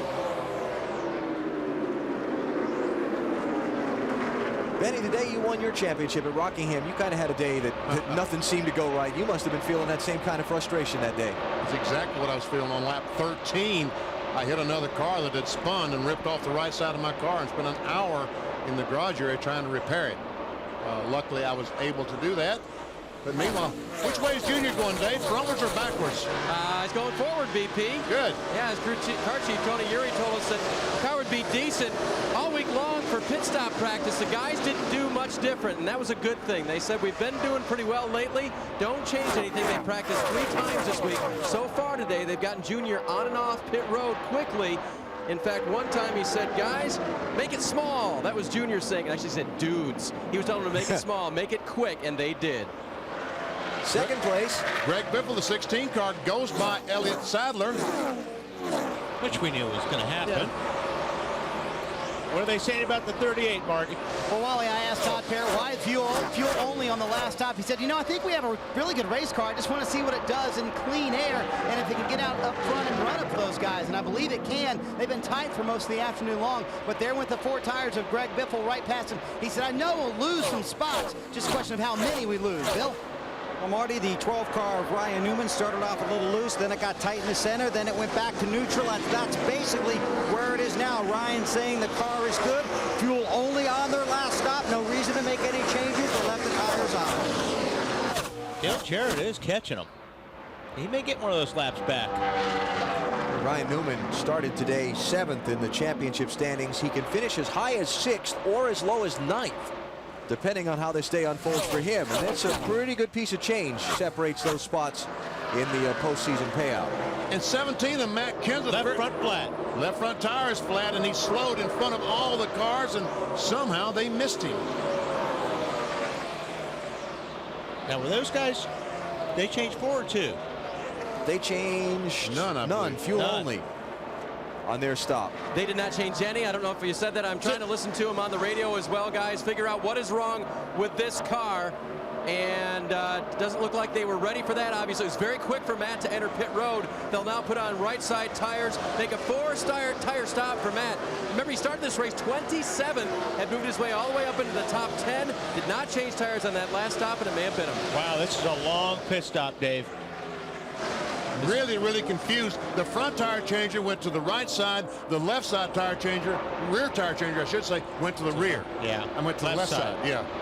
Like Dave said, you know, Matt only had his problem going into turn 3, and he got to them really quickly. So not a lot of time to make that call and get everybody on the same page, Dave. Alan, Matt just confessed on the radio, I was doing so much in traffic trying to drive to the car, I could not get to you until I was in the middle of 3 and 4.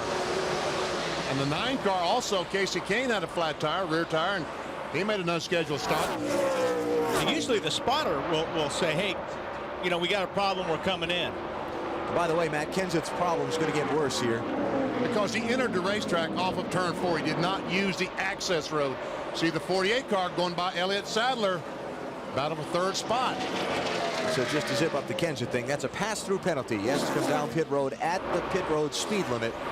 So he'll be 4 laps down when it's all said and done here. So Johnson 3rd, Gordon 16th, Busch 17th, Earnhardt Jr. 8th, Martin 10th. That's what the standings look like at the moment.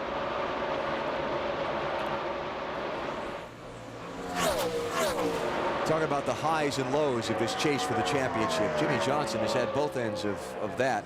The troubles in the races that set him back some when he finished 37th at Talladega. They had an overheating problem.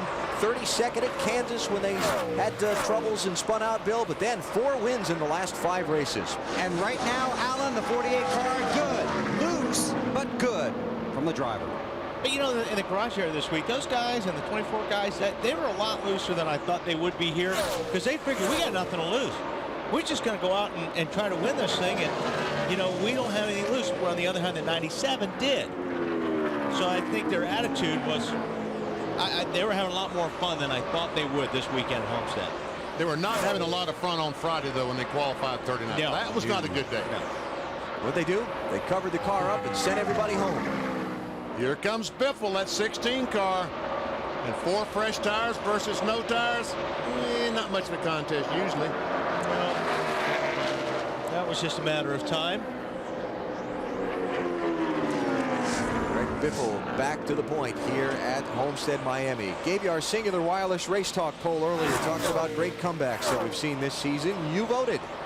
Oh, I agree with him for once. Well, how about that? That's what I was talking about. Johnson with those struggles at Talladega. Oh, we got one in the wall. One in the wall. It is Mike Bliss. Yellow flag with 1:21 to go. Well, that means they can all make it on one more stop. And 4 tires. Driver's side impact for the 0 car. He was glad to see that safer barrier in place. He kind of backed it in, so he either got turned or just got loose getting in. Not going to be the kind of finish that Mike Bliss has enjoyed earlier this season. He's run 3 NXTO Cup races this year. He's got 2 top 10 finishes. Had a great run at last week at Darlington. There's see Bliss's car, and boy, it doesn't. Something is bent. Let's see if we can catch what happened. He's already at the top, and it's already happening. So, yeah, can't really tell. Kurt Busch and Jeff Gordon sliding underneath it.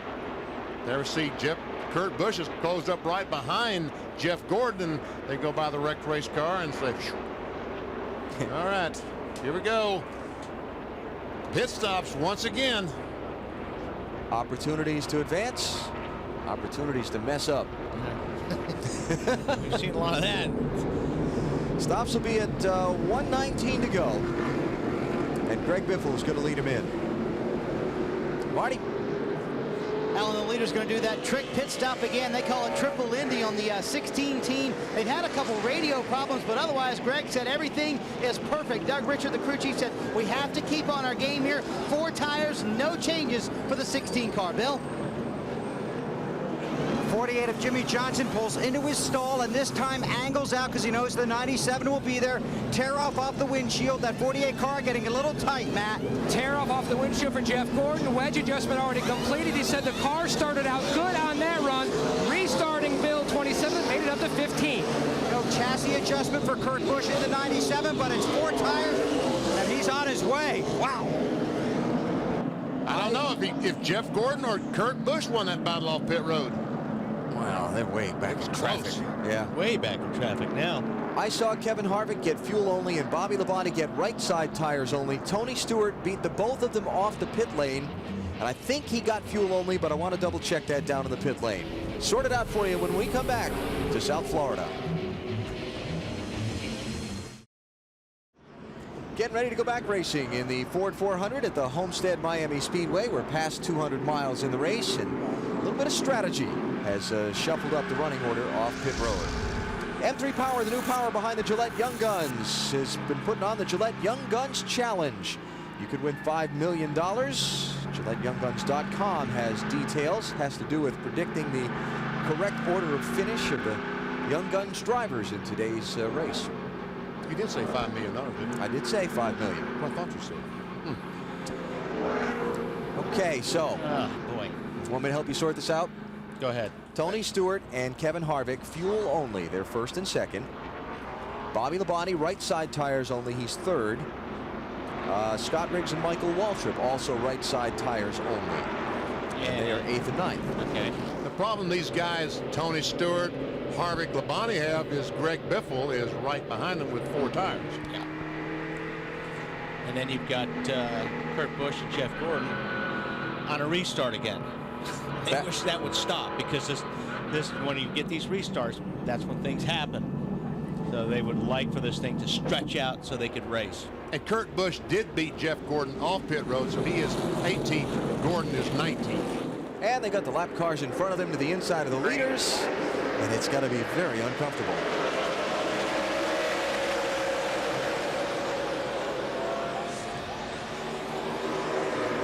Here we go.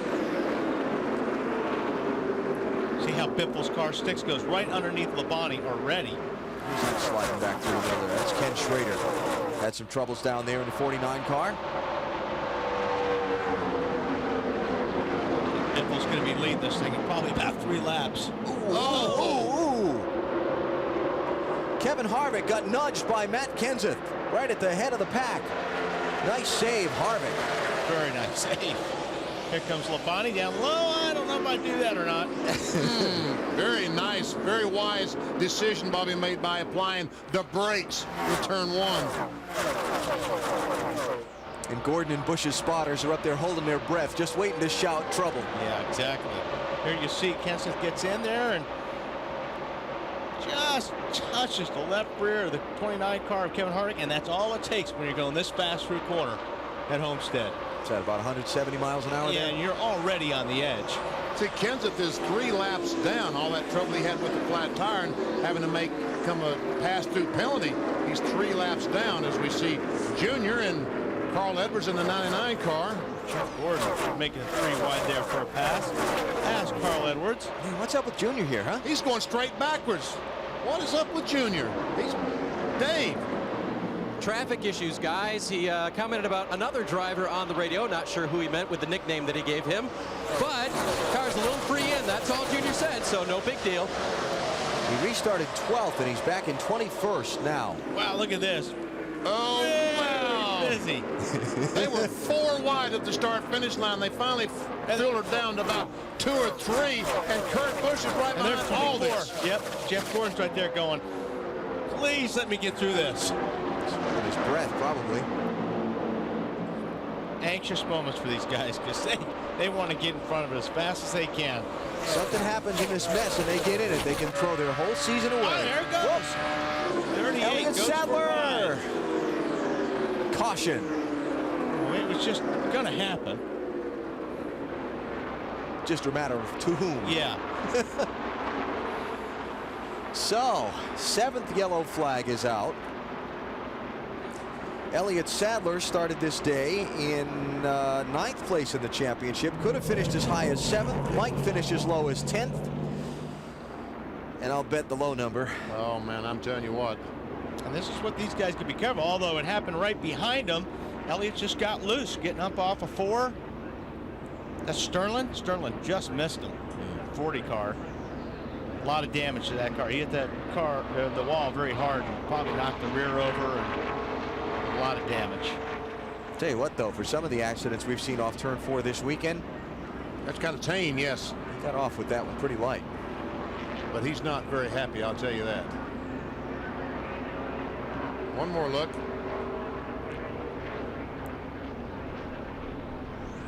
I don't know if he just lost it or he thought he was going to run up on the back of the 49 and jumped out of the throttle coming off the corner. He was running 16th at the time. Junior was behind him, too.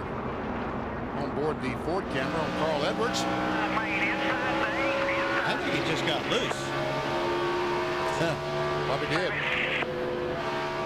What Junior has to say about it.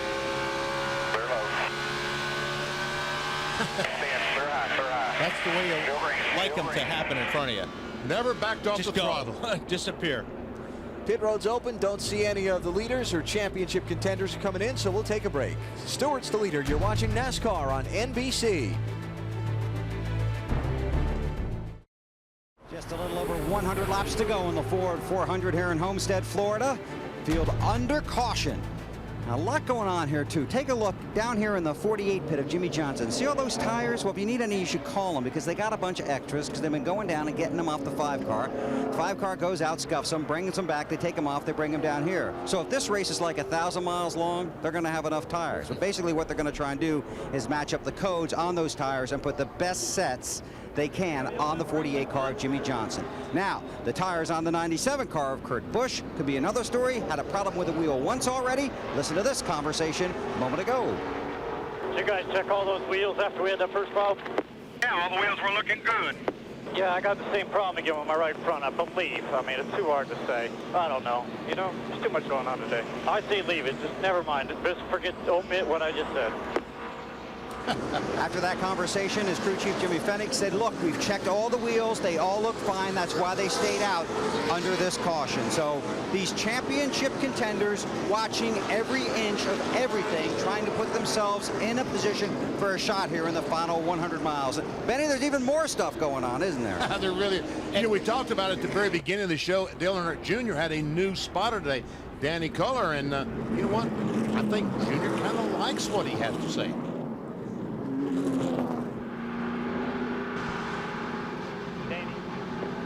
Danny. Yeah. I know you've been doing the spot for a while, but I really like how you spot. You do a good job. Cool, thanks. There he is. Guy with a red hat, Danny Culler. Spotted for his dad. I was going to say like father, like son, but father liked and son likes, I guess. How about the Coca-Cola Racing family? How they are faring today here at Homestead? Pretty good. Not too bad. Shabby at all. But Tony Stewart, how long can he stay in front of Greg Biffle with those 4 fresh tires? We'll see. Elliott Sadler's gone back to the garage after the crash damage that brought out this last caution. Here we go back racing. 107 laps to go. Just about to tick off 250 miles here at Homestead. Boy, Kansas. Matt wants that lap back, doesn't he? Or one of them anyway. He's got 3 of them to make up. Well, there's one.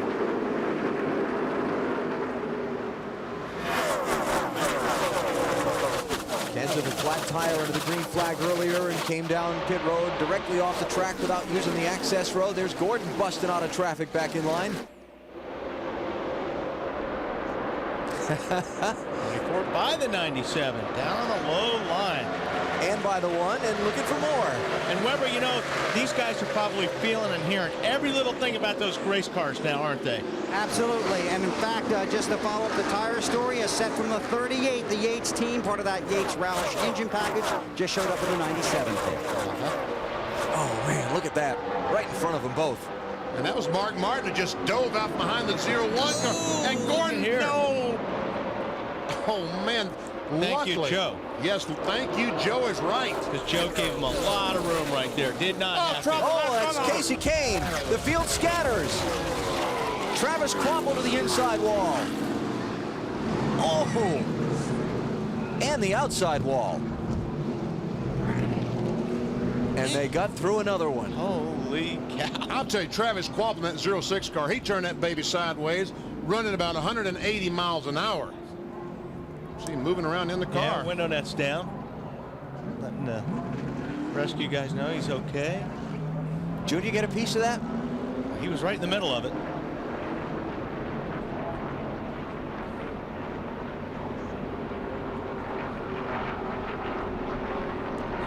Car looks fairly clean right there.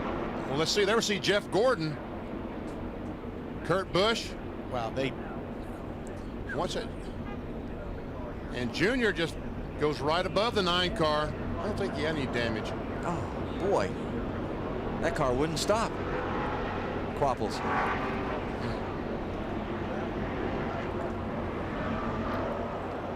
So what set the 9 apart? All right, he just got high and got loose.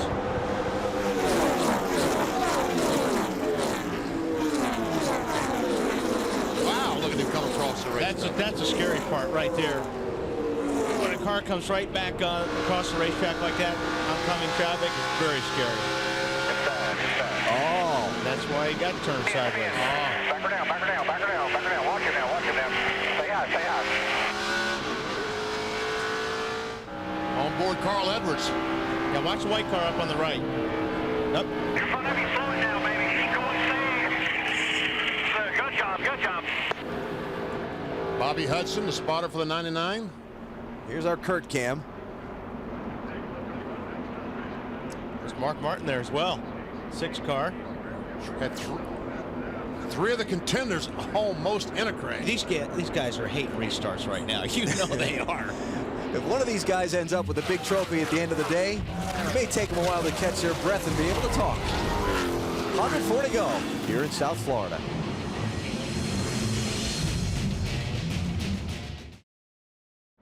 Back at the Homestead-Miami Speedway, still cleaning up from the most recent wreck near a restart, which has been a pattern lately. Dale Earnhardt Jr. got into the back of Travis Kvapil and turned him around accidentally as they were checking up for that wreck. He had his crew come in and take a look at the front of the car. You can see the hood pushed down a little bit, and then just above the screen pushed in a little bit as well. So far, they don't think it will affect the radiator. The cooling on the car should be fine. They came and made a 4-tire stop, made no changes to Junior's chassis. Well, if they were tight before, that may even help them, because I bet you that helps the front, pin the front of the car. So what do the standings look like now? Pretty close. That is as few as 2 positions. If Kurt Busch can gain 2 spots, he'll be tied with Jimmy Johnson. Oh, man. Marty, what happened to the 9 car? Well, let's find out, BP. An outstanding rookie season comes to an early end here at Homestead. What happened?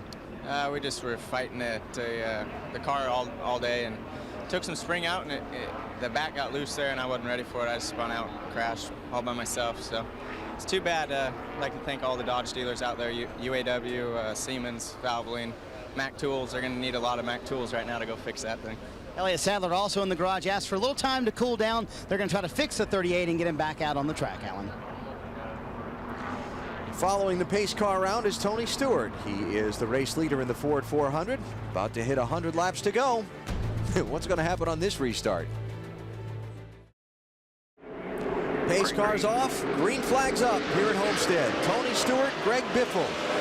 Body to body, Kevin Harvick, Jamie McMurray, the top 5. Black flag for the race leader. Tony Stewart has been black flagged? That's what I'm hearing. Too slow on the restart? Wow, that's big. The restart before that had been waved off because Tony Stewart was not keeping up with the pace car. So that's why they put the pace car back out in front. They issued a warning to Tony. And apparently you're supposed to stop weaving your car back and forth when you're in turn 3 on the lap to the restart. Not apparently, that's the instructions they gave out in the driver's meeting. Right. And Tony was still weaving his car coming off turn 4 down for the restart, so they black flagged him. So that's why, because he was still weaving, not because he was too slow. Right. Okay. There we see him back and forth trying to clear those tires of debris. They told him stop doing that at that time, and there was the restart. Huh. So he will be called in for a pass-through penalty, and that's going to put Greg Biffle back out in front of this race. If Tony doesn't pit this time, they show him another flag. It is a black flag with a white caution. Caution for debris. See it right there in the middle of the racetrack. So, but you can't pass now. Biffle can't go by now. The caution flag's out. Who's that hit it? Jeff Green hit the debris.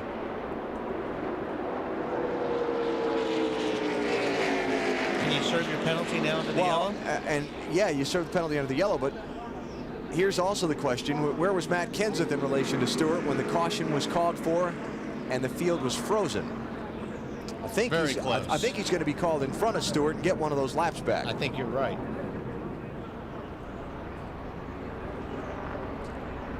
Wow. Meantime, here's the 9th yellow flag.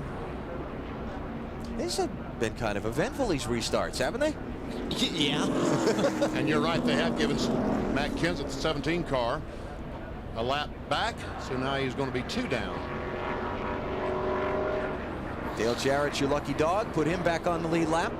Well, plenty of time to get to the front. And Tony Stewart will come in if the pit lane is open. Now, if everybody else pits, we're going to have to figure out this Stewart penalty thing, too. It looks like they're all pitting.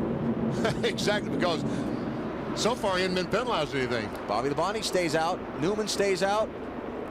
Gordon stays out. Where's Kurt Busch? Junior stays out. I think Kurt's coming in. Yeah, Kurt Busch is in. And Jimmy Johnson's coming in. Now this is going to make things interesting. This is going to get interesting. All these guys have to stop once again. They can make it. They cannot make it from here the rest of the way.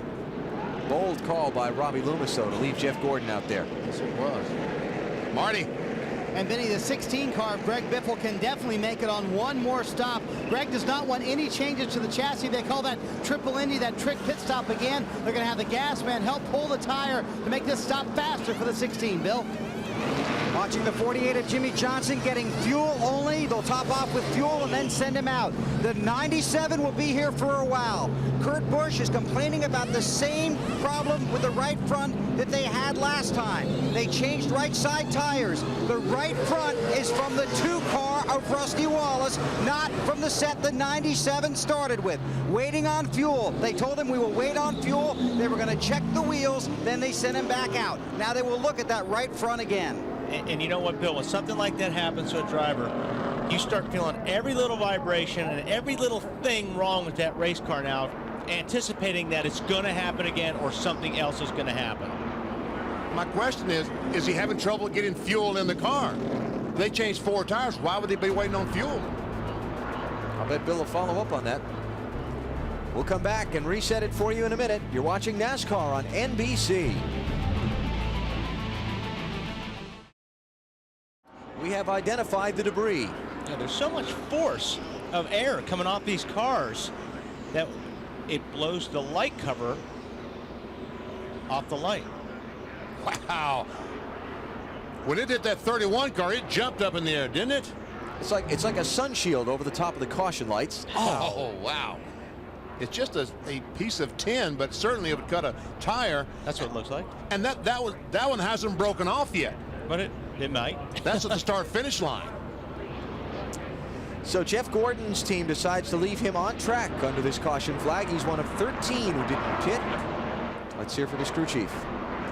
Robbie Loomis, did you keep Jeff out to put him in a better position to possibly lead the lap, those 5 bonus points? Yeah, we need those 5 points. We came to win that championship, and that's our best shot for the DuPont Chevrolet. We're hoping to get about 20-25 laps of racing.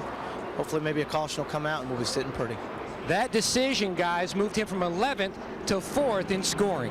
Yeah, and I bet you the lead in the points. Yep. Wow. Hey, you got Jimmy Johnson's now running 14th in the race, and Kurt Busch is running 24th. All this is not going to shake down until the last lap. It changes every 10 minutes. Racing now at 90 laps to go. Bobby Labonte is now the leader. Tony Stewart. We got a bobble on the restart here on the straightaway. Jimmy Johnson ducking to the inside. He's the bottom car in that 4 wide right there. Big time. Somebody either missed a shifter or whatever, and everybody went to avoid and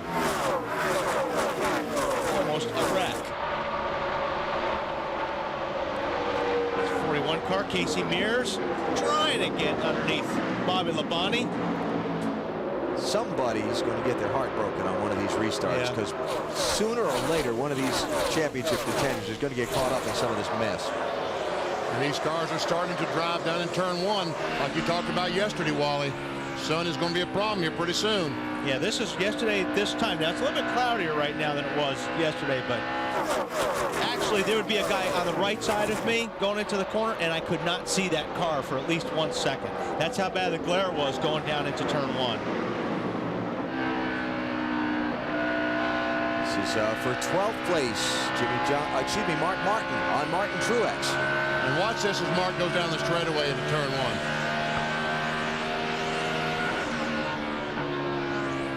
Glare's not too bad right now. It doesn't look like, Wally. It's a lot worse from inside that car looking through the windshield, I bet. Dirty windshield.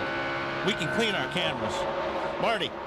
Fuel only on the stop for Mark Martin. He said, you know what, I'm just getting frustrated because we can't run long enough to tell if our car's good or not. So I can't tell you what to change when we do stop because we haven't had that many green flag laps. Yeah, Marty, these guys have to start getting busy. I mean, I know they're trying to do everything they can to get through traffic, but with all these yellows, You're just losing every green lap of opportunity. There's a shot right there. See how bad that glare is?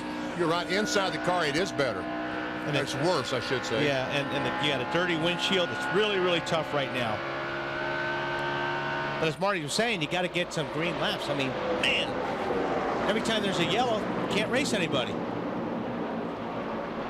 It's Mark is running ninth. Yeah, we had green at lap 131, caution at 148.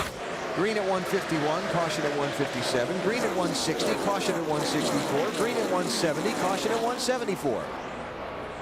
Now look at this. Carl Edwards goes up the hill. Jimmy Johnson makes it 3 wide off the corner.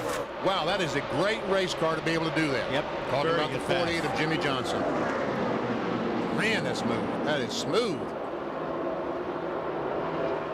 Let's see, that's going to pick Jimmy up 2 spots in that one move, so put him up to 10th now. Every car you go by, that's 5. That's 5 more points. And Kurt Busch is back in 18th right now. So there it is with 85 laps to go.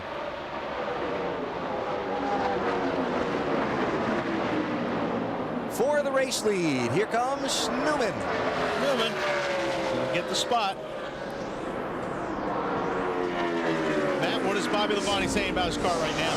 Bobby's pretty happy with the car, and you heard him in our Discover Card countdown to green.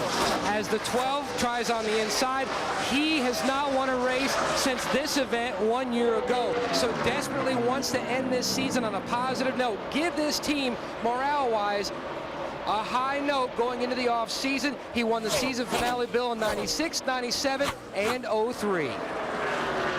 Well, Matt, checking out the 12 car of Ryan Newman, your race leader. He's had a problem with the handling. It's been loose, and he says he really can't drive that race car loose. He also thought he had a vibration in the brake system. That doesn't seem to be bothering him right now. The car has gotten neutral. It's gotten better. The thing about Ryan is he's very determined. He's talked over with Matt Borland about the tire wear. Matt said everything looks even. So if that 12 car gets out front, look out. He's tough to catch up there. Well, he's got the lead now. We'll see if anybody can catch him. Ryan Newman looking for his 3rd win of this season. Started today in 7th place in the championship standings. I think I mentioned this before. He can finish as high as 6th or as low as 9th. And these guys are up in clean air. You always hear them talking about clean air. There's no traffic around them, and that's where you're going to get your best lap times right now when you don't have anybody you have to deal with. We better do this quick. We better do this quick. Alan, please, cue the duck. Let's get that out of the way. Sir, our Aflac NASCAR XL Cup trivia question for the final time this year. The last driver to win the season-ending race in consecutive years. Oh, come on. Matt just gave you the answer. Tony Stewart. No. Bobby Labonte. Yes. Okay, good. Thank you. I knew he was talking about one of those guys. 96 and 97. There you go. Are we going to have tests next year, too? I can arrange that. Dale Earnhardt Jr., Mark Martin racing for 6th and 7th place. Mark looks like his car is a little bit better right now than Dale Jr.'s as he takes a little line through turn 4. Junior's going to race him hard going into 1. There's that sunspot. Mark says, man, I can't see you, Junior. If I hit you, I'm sorry. Yep. Guys racing pull it off. There he goes. 4th place in the championship right now. Not that that's anything disrespectful or to discredit. We got a car on the wall up in 4. Casey Mears. No caution. Yep. No caution. Yeah, he slammed the wall pretty good, but continues on. And you see Tony Stewart coming by them. Right front flat tire right now for the 41. I just want to mention that Tony Stewart served his penalty under the caution, then came back in and pitted, and he went back to 25th place, and he's trying to move up. And he's been making some great passes. I've been watching him with one eye, and he has been making some great moves out there. Jimmy Johnson now. So watch him as he runs in 8th place.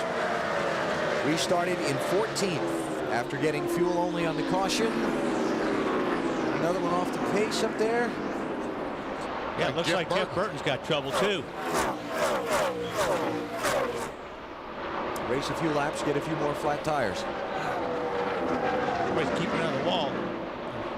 Yeah, maybe not. He had damage in that crash on lap 3 or something, and now he's trying to tear up the pieces. And here's a guy that is just flying. This 2-car of Rusty Wallace. He's gone by Gordon. He's now gone by Labonte into the 2nd position.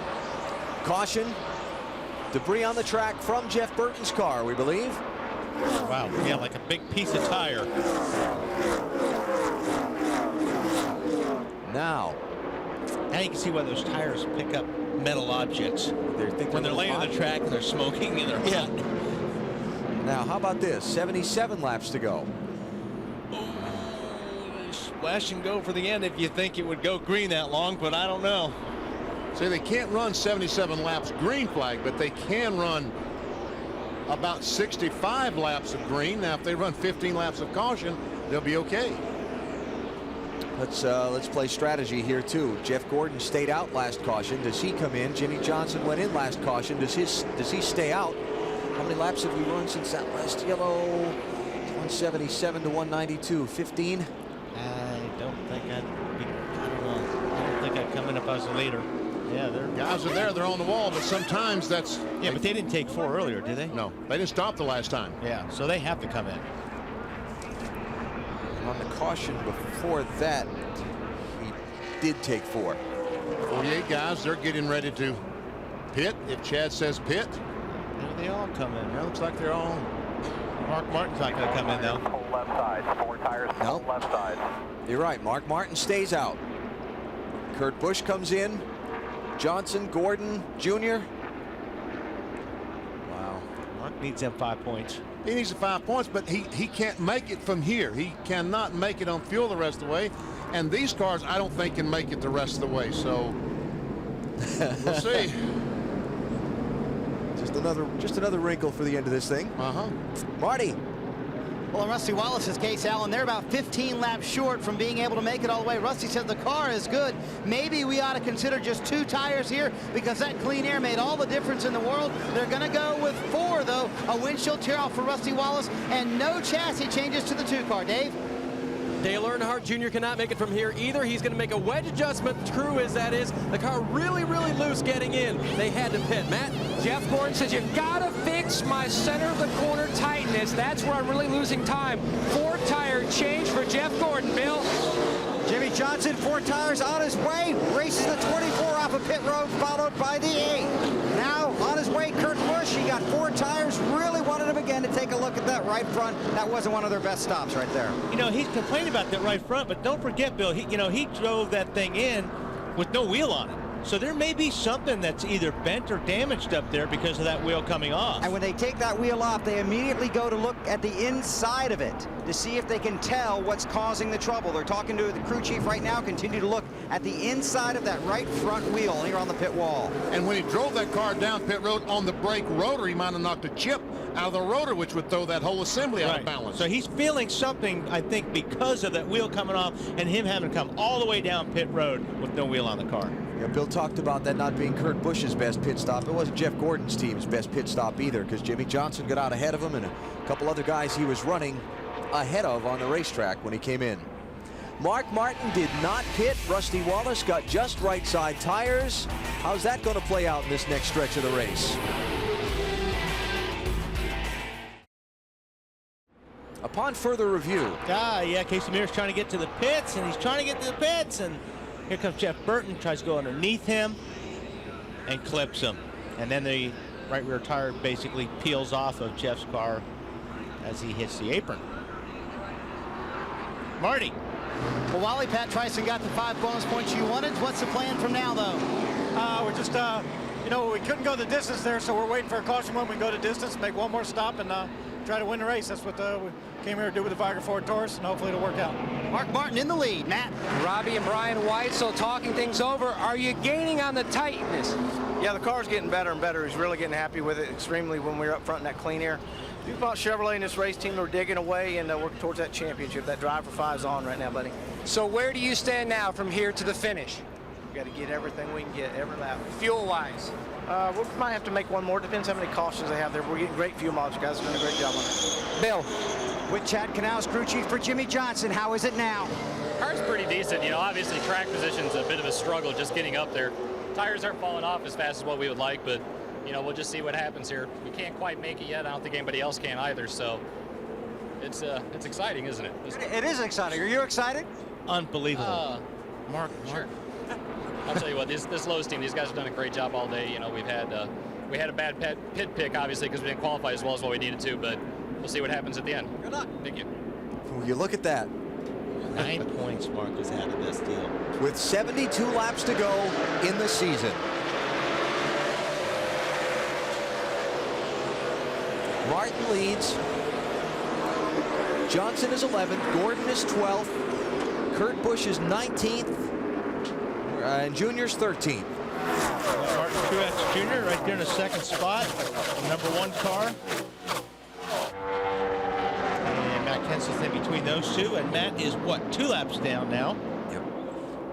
And let me just update that the first 4, Martin Truex Jr., Marlin, and Michael Waltrip. That would be Mark Martin and Martin Truex Jr. They did not pit under this caution. That's for position. The teammates. 10th spot at stake there.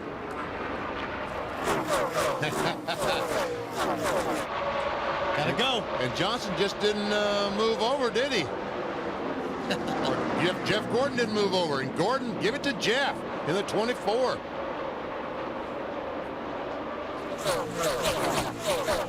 What was that? 10th and 11th they just traded. 4 points. Just swung between those two.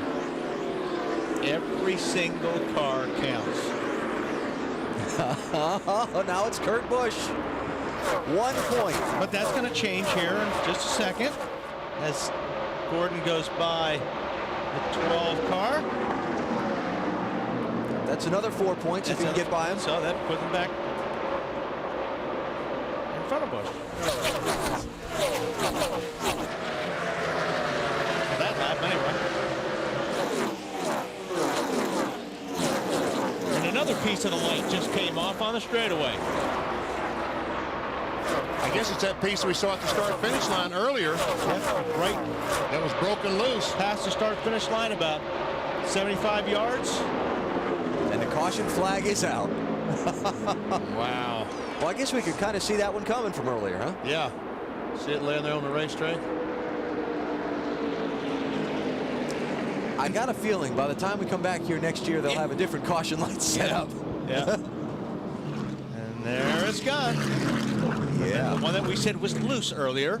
We showed you that wiggling the last time it showed you it's loose. It's not there anymore.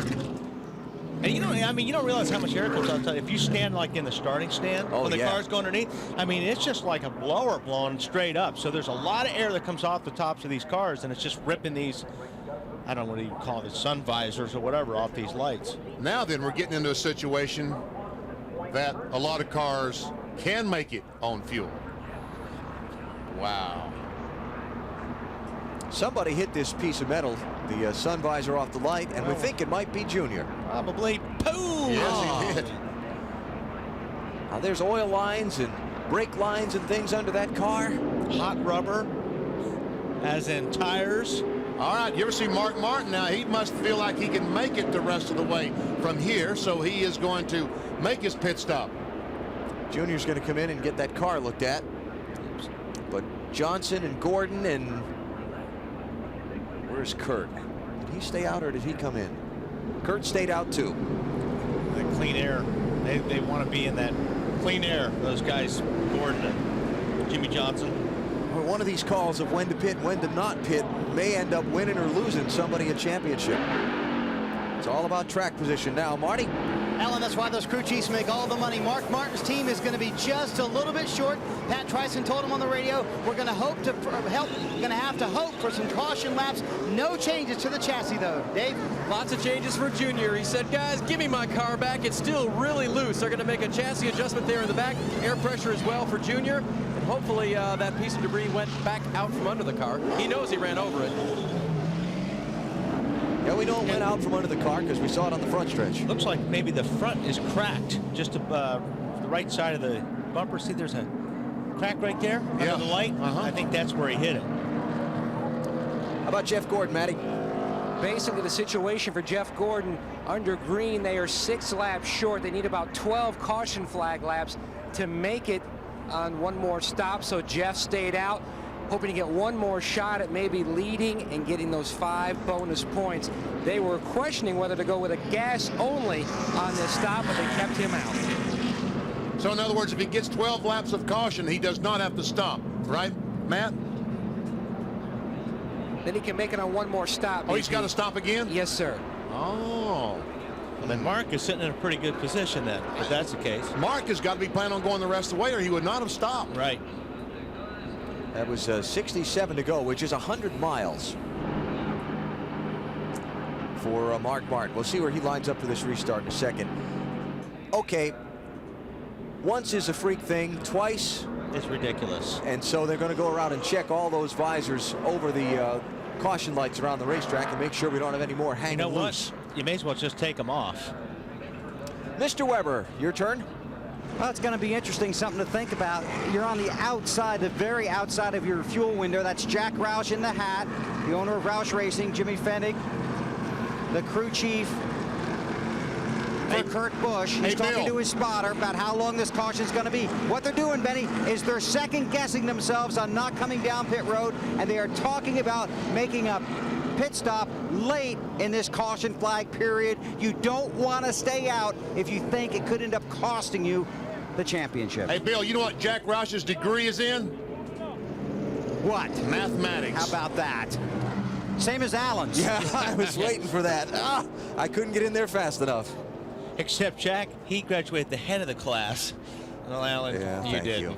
Marty. Jack taught the class. Bail me out here, Marty.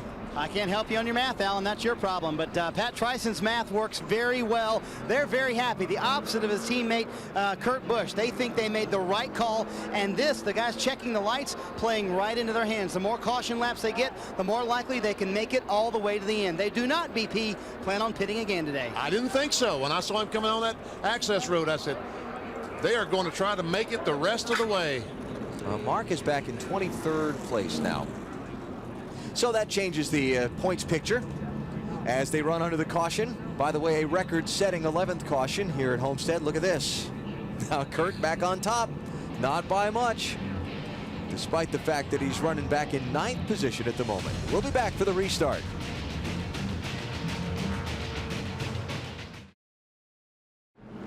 Still under caution here in Homestead, but the championship contenders are coming down pit road. They have reached their fuel window. They think they can get to the end if they top off now. So they are coming down pit road, 3 of them for what should be their final stop of the day if the race stays green and if the car stays together. Matt Yoakum. 24's in. Jeff Gordon says, free me up. They decided as well to go with tires when they're going to top this car off with fuel.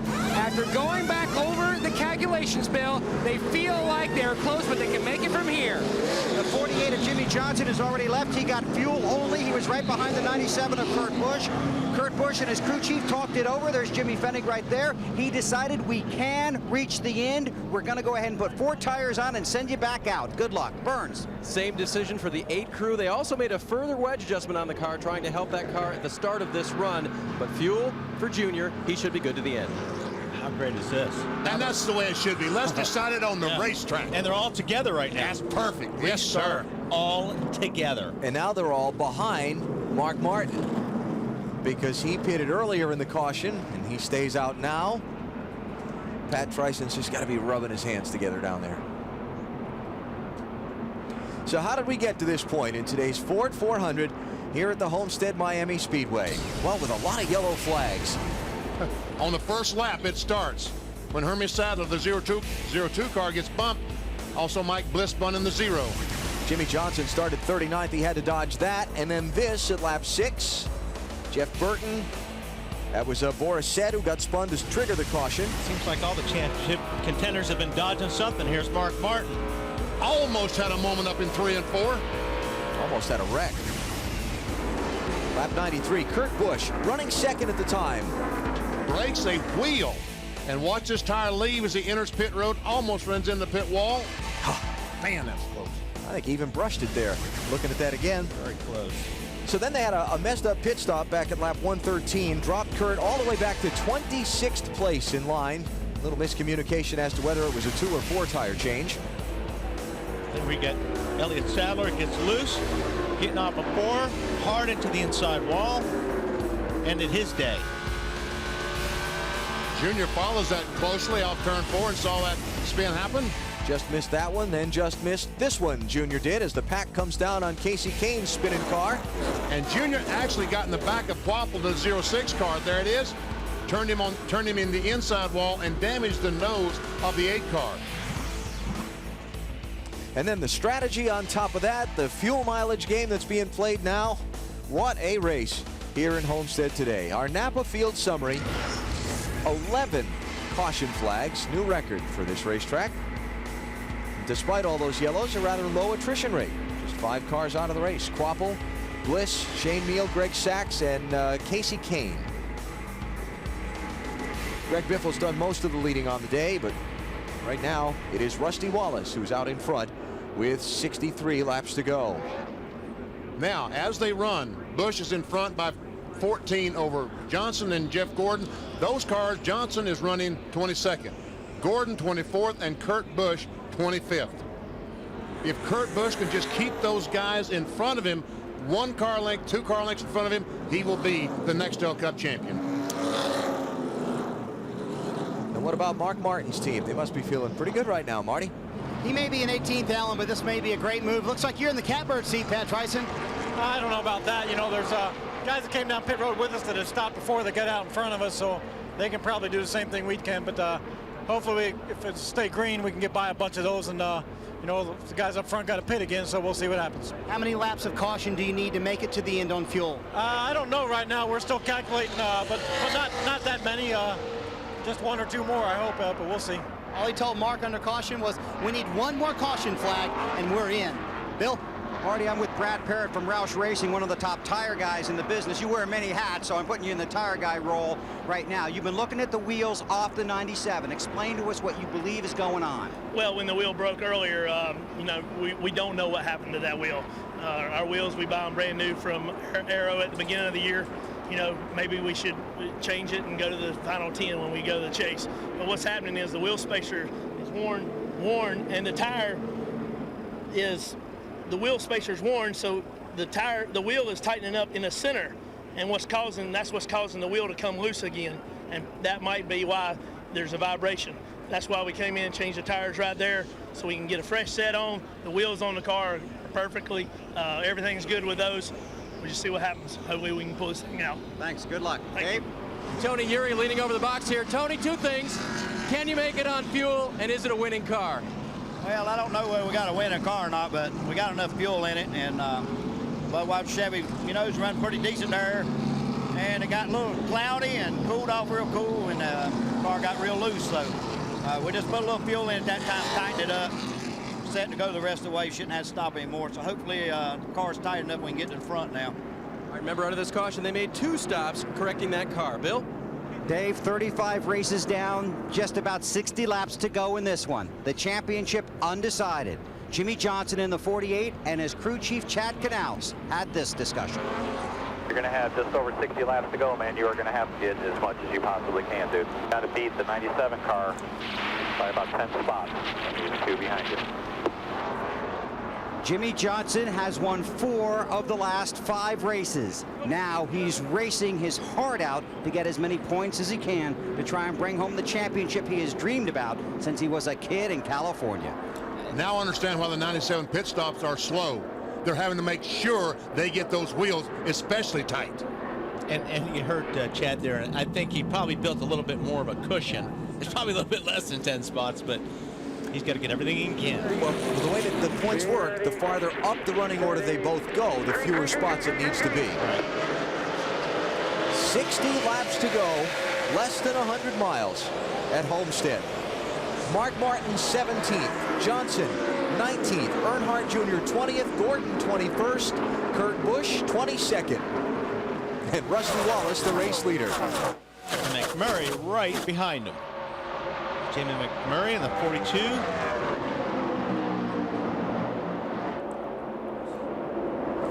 Now, if this thing goes green flag from here to the end at 267, some cars will run out of fuel. Everyone will not make it. Rusty Wallace has never finished better than 12th at this racetrack before. One win this season, Martinsville, Virginia, back in the spring. Now Tony Stewart, 3 wide. Man, he's been doing that for the past 25, 30 laps. Well, remember that black flag penalty? There's probably a little driving in anger. He's on a mission. Yeah. He is on a mission. Tony's in 9th, and he's trying to take 8th from John Andretti. And here these guys, teammates racing again, all 3 of them. Hey, they got by Mark Martin. Yes, they did. And Sterling Marlin in that black 40 car. Jeff is going to make it 3 wide down there. He hangs in there. Ooh. And the 48's up high. And Johnson's even higher. I don't think I'd want to be up there either. Yo, look at this. And here comes Kurt Busch going by Ken Schrader in the 49 car. That is some hard racing right there. These guys know what they have to do right now. It's going to be for about 16th place with Gordon and Johnson side by side. It is 16th and 17th. Gordon trying him on the bottom again. Just can't do it.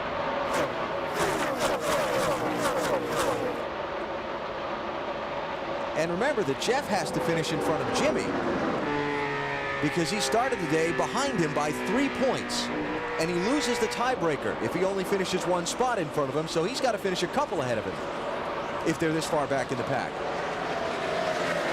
I think Jimmy's had the better car most of the day. He just hasn't been able to show it because he's been in traffic all day long. Jimmy closes the front. Oh, very loose there. Very loose. Here comes Jeff. And that's all it took for Jeff to get at least beside him.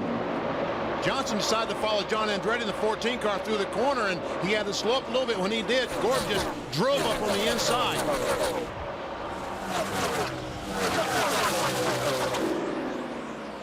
Now Johnson drives to the inside as Rick Hendrick watches his car go down in turn 1. There's a lot of trust between drivers right here to be able to race each other this hard, this close. You got to trust who you're driving with. I mean, these are 2 cars that work in the same building. Oh, Johnson decided not to take it 3 wide, and Gordon takes a spot away from Jimmy. And John Andretti. Martin taking a look. Yep, underneath Jimmy Johnson. He's got the spot too. You want to be on the inside. That's the 24 is driving away from him, Matty. Both Chad Canals and Robbie Loomis were joking around today saying if either the 24 or 48 teams wins this championship, both teams, because they are one team together, will stay over and celebrate. Robbie put on sticker, meaning brand new tires, because this weekend a lot of drivers have said sticker tires make the car more free, and that's exactly what Jeff needs to make this run for the championship. Jeff Gordon's next car to pass will be that 25 of Brian Vickers, which he gets a lot of help from. Brian just backs out of the throttle and makes the pass easy for Jeff, as they are teammates. So that one position between he and Jimmy Johnson is going to put Jeff in front of Jimmy in the points, but Kurt Busch is still ahead of them overall. Kurt's running back in 20th spot right now. That's for 15th place, Mark Martin. Yep, gonna try to take the spot from Jimmy Johnson. Boy, he's right down on the bottom. Mark's car looks pretty good, Marty.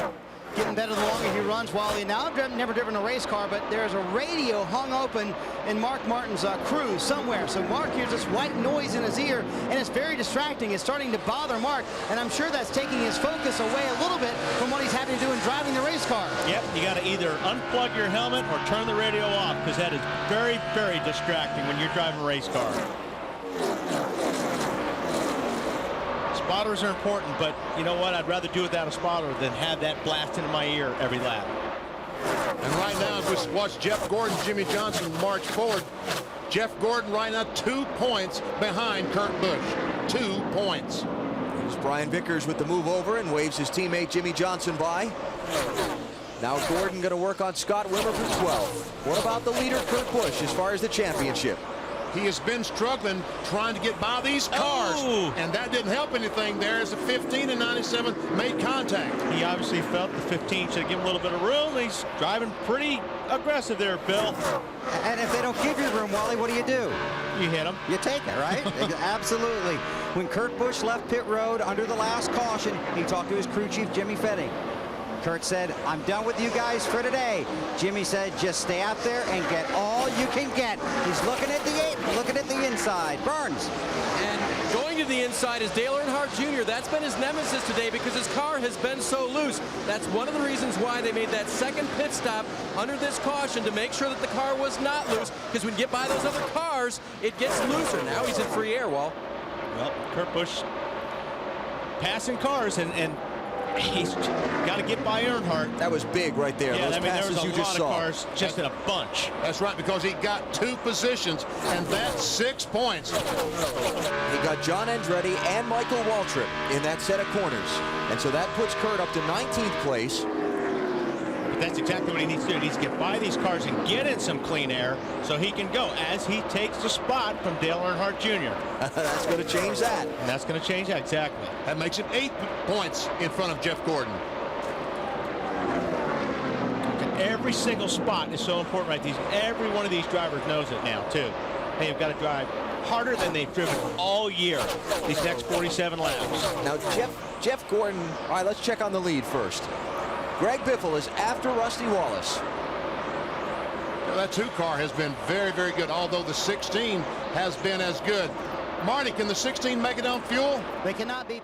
Yeah, Biffle did catch Rusty in a hurry, but that's it. He's kind of stalled out there. He's losing the nose. He can't turn down. He's trying to turn down underneath Rusty, but that air's being stolen from the front of that car, so he slides up the racetrack. Now that helps when he can turn under him coming off the corner. He does get some air on the nose of the car. When he's falling directly behind, he's in trouble. Matt Kenseth bailing out there, letting those cars racing for position go by him. That's a race for 4th and 5th. Ryan Newman, Bobby Labonte, 12 and 18. And also 3rd place, Jamie McMurray in the 42, just ahead of them. McMurray's been hanging in there. Kurt Busch has just picked up another spot. He got by Dale Jr.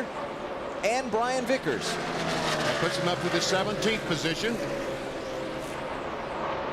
And just turned the fastest lap. Caution flag is out. That is Jeff Green. And that was big time engine failure. Saw fire under the cars. Well, that's what Wallace and Biffle and McMurray and all those guys up front, that's what they needed.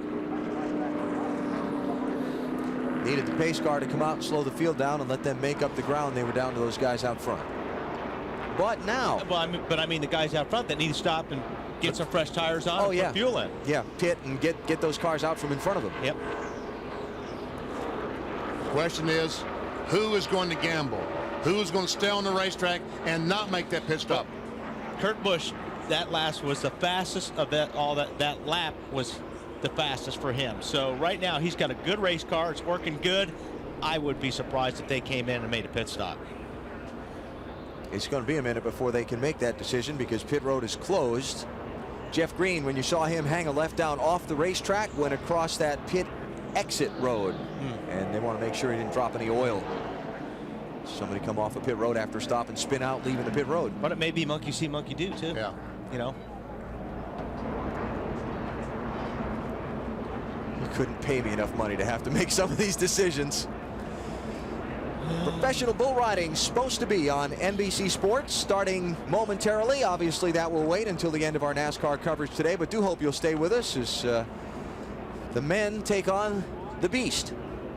It's Mohegan Sun Invitational after NASCAR, and of course after the championship celebration as well. Those bulls are meaner when they're hungrier anyway, so they can wait a little while. Is that right? Yeah. You've ridden one before, right? No. No? Oh, okay. No. Me either. No. In case you were wondering. So who's going to pit out of this group? Ooh, there is a lot of oil on the racetrack. Yeah, and here's something else to think about too. As some of these guys peel off, that moves Jeff Gordon and Jimmy Johnson and so on up to where it goes from being 3 points per position to 4 points and to 5 points per position, and then it makes the number of cars pad they have to have between themselves and Kurt Busch. Well, Alan, if Jeff Gordon and Jimmy Johnson don't pit, neither will Kurt Busch pit. Yeah, well, that's what I'm saying, but that'll move them up in the running order. Yeah. And then instead of being 3 points per right, spot 4 or between 5, them, yeah. right. That helps Kurt, I think. Bill? Hey, Wilder, you're dead on. It's going to be monkey see, monkey do, and that doesn't mean what you hear on the radio is exactly what these guys are going to do either. No, that's So, right. It's a lot of watch the guy in front of you. Okay, you watch the guys behind me. Let's see what happens. Here they come. Watching for the championship, guys. And Newman stayed on the racetrack. Gordon stayed on the racetrack. Yeah. Johnson stayed out there. Martin stayed out. 97 stayed out, so yep, monkey see, monkey do. Because those first 5 or 6 in the running order stayed out, or I mean came in, and so those guys are going to pick up all that track position. Earnhardt 20th decided, hey, come in and get some tires. He's probably still loose. And that damage on that hood we talked about earlier may have been making that car loose, because there's probably more downforce on the front of that car because of the damage. 41 to go are these pit stops. Go ahead, Marty.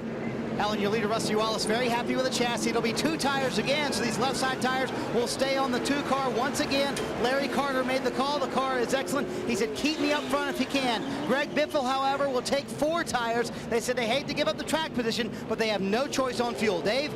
Junior leaves his pit stall. Remember how his car was really loose? They got it tight, all right, too tight. Junior really wanted to come back in and fix that.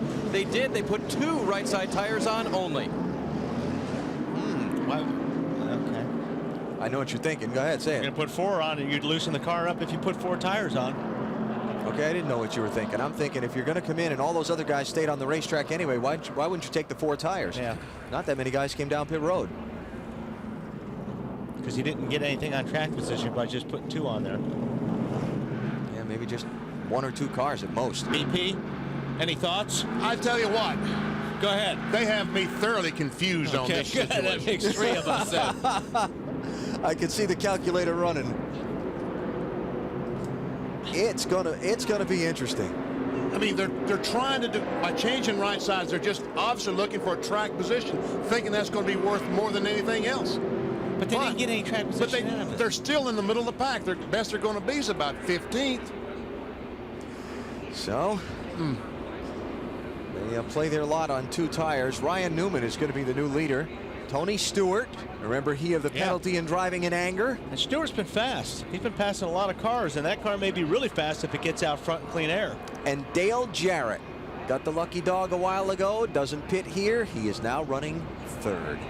Kevin Harvick now in 4th. And there's Jeff Gordon up to 5th place. Bill, let's get some thinking from pit road. Well, I'm going to try and get Jimmy Fenning. I can tell you right off the top, this is the last thing in the world he wants to do right now is talk to us. You stayed out, Jimmy. How's your car? What was your strategy there? Right now, car's it's pretty good right now. We only got about 15 laps on them tires, so we're going to stay out today and see what happens. It's been a wild day, hasn't it? It's been a tough one, let me tell you. Matt? What a day this has been for you and this team, Robbie.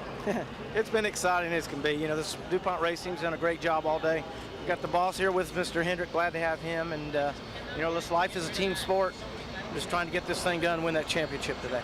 You stayed out because it's so difficult to pass here, Robbie. It really is. And the DuPont Chevrolet gets better and better the closer we get to the front. And I just, you know, got a long way to go. By staying out, Dave, he moves from 11th to 5th. Matt checking in with Tony Uri real quick. Tony, since there wasn't a lot of track position to pick up, do you wish you'd taken 4? Well, we're just so loose. We're just trying to figure out a way to get the car tightened up. And he hit that 06 in the rear there on that wreck on the front straightaway.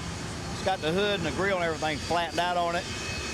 The car's acting like it's got tape on it, and the balance is way off on the body now. So we're just trying to figure out a way to get it tightened up. Usually 2 tires will tighten it up, so that's what we're hoping for. Didn't it get really tight in the center, though? Wasn't he having a problem with that? Well, it's just sliding the front, but he's so loose getting in, so loose off, he can't go anywhere. All right, there's the answer. Still working on loose, guys. Now it's starting to make sense, isn't it, Walter? Yeah, I was confused there for a minute. Now I'm getting a little bit clearer on it. How about the 48, Bill? Let's find out. I'm back here with Chad Knaus. Did you watch that 48 and that 24 run together out there? I have no idea what you just said, but I heard you say something about the 24 car. You know, both cars are running really good right now. Hopefully we can get back up in front of them a little bit, but you you know, it's up to the drivers right now at this point. Our car's pretty good. It just takes a couple of laps for it to get going. May have missed it just a little bit on air pressure. So, well, what's it going to be? 32 laps to go, something like that, and we take the green. We'll just see what happens. Do you close one eye when the 24 and the 48 are racing side by side like that, Chad?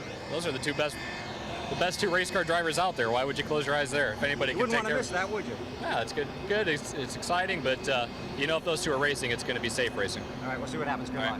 Marty? Well, Bill, this may be the punch that knocks Mark Martin out of the championship chase. He has a left rear tire going down, he believes. Sterling Marlin pulled up beside him, said, yes, it is going down. Tony Glover in the pit beside them confirmed, came to Pat Trice and said, you have a tire going down. You need to pit. They're going to come down pit road and take 4 tires. They were in the perfect position, but now they'll go to the back of the pack. Oh, man, I tell you. That's one thing you got to understand. You know, although these guys are racing, they're racing each other as hard as anybody will race in this world. Yet you're also looking out for each other. You know, you're racing a guy for points or for position, and you see a guy with the flat, and you may just go, this guy's not going to last long. But everybody watches out for each other. What a heartbreak. I'll tell you, whoever wins this championship definitely has earned it, especially today. Whoever wins this championship is going to have gone through about a gallon of antacid on the pit box before the checkered flag waves. You saw Pat Trice just gurgling down that water when we had a camera shot of him just a little bit ago. Right now, Kurt Busch is leading the points by 1 over Jeff Gordon. And he's running in 10th place. Jeff Gordon is up to 5th, so every spot Gordon moves forward is 5 points he gains over Kurt. And Kurt's still back a couple of spots in that 4-point range. There it is. Well, it's 5 points. 15 to Johnson. And that hurts Mark Martin. He falls from 9th place back to 26th. So what do? You pass every car you can. Well, that's what you have to do. I mean, he had to have these 3 cars have trouble for him to win the championship anyway. So he's just trying to win the race. But let's not write him off, because who knows what can happen in these final 38 laps. Marty? That's true, Alan. We've seen this before, and the left rear tire for Mark Martin was indeed down. They brought it back here to the back of the pit box. They're surveying it, trying to find a cut if they can, but indeed it did have very little air pressure in it. Yes, it did. So Mark Martin will go way back in traffic and have to have a lot of, what was the word he used earlier? Miracle? We asked about his championship hopes today. Needs one now. NBC Monday, the usual Thanksgiving feast cooked up for Fear Factor contestants. Benny's turning his eyes. PP, it's not that bad. I can't stand to watch it. New, a very special Thanksgiving edition of Fear Factor tomorrow night on NBC. Fry them in a little oil, put a little pepper, salt on them. Tastes like popcorn. There you go. Good for you. I'll take your word for it. Here we go. You've never come to dinner at my house? You don't know what I'm going to serve. That's right. I will not be accepting that invitation. Hi, guys. You know, right now we've got to get back Ryan Newman, the leader, Tony Stewart, Jarrett, Harvick, and then Jeff Gordon.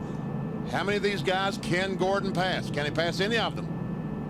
36 laps will be left in the race when the restart happens. Matt? Alan, keep in mind the 24 was 0.2 of a second a lap faster than both the 29 and 88 cars before that caution. They feel like those 2 cars should be easy to get by. It's the 20 and the 12 they're concerned about. You know, easy. Easier, maybe.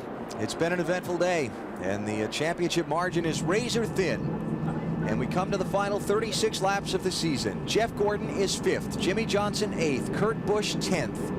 Dale Jr. 16th, Mark Martin 26th. The only good thing is you only got 2 cars down on the inside. There's the oil dry on the outside. The cars are running through. Makes it a little bit slick, but not too bad. Especially on the guys that didn't pit and have the hot tires. Yeah. Gordon. He's going for the 29 car of Harvick. If he gets by him, he's in the lead. Harvick's lost a couple of spots there in that restart. Ricky Rudd got by him. That's Rudd in the 21. He's going to move up to 5th.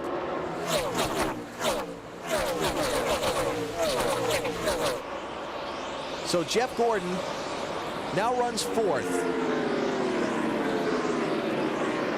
Kurt Busch has moved up a spot. He took 9th away from Sterling Marlin. And he's right behind Jimmy Johnson in the running order. There they are.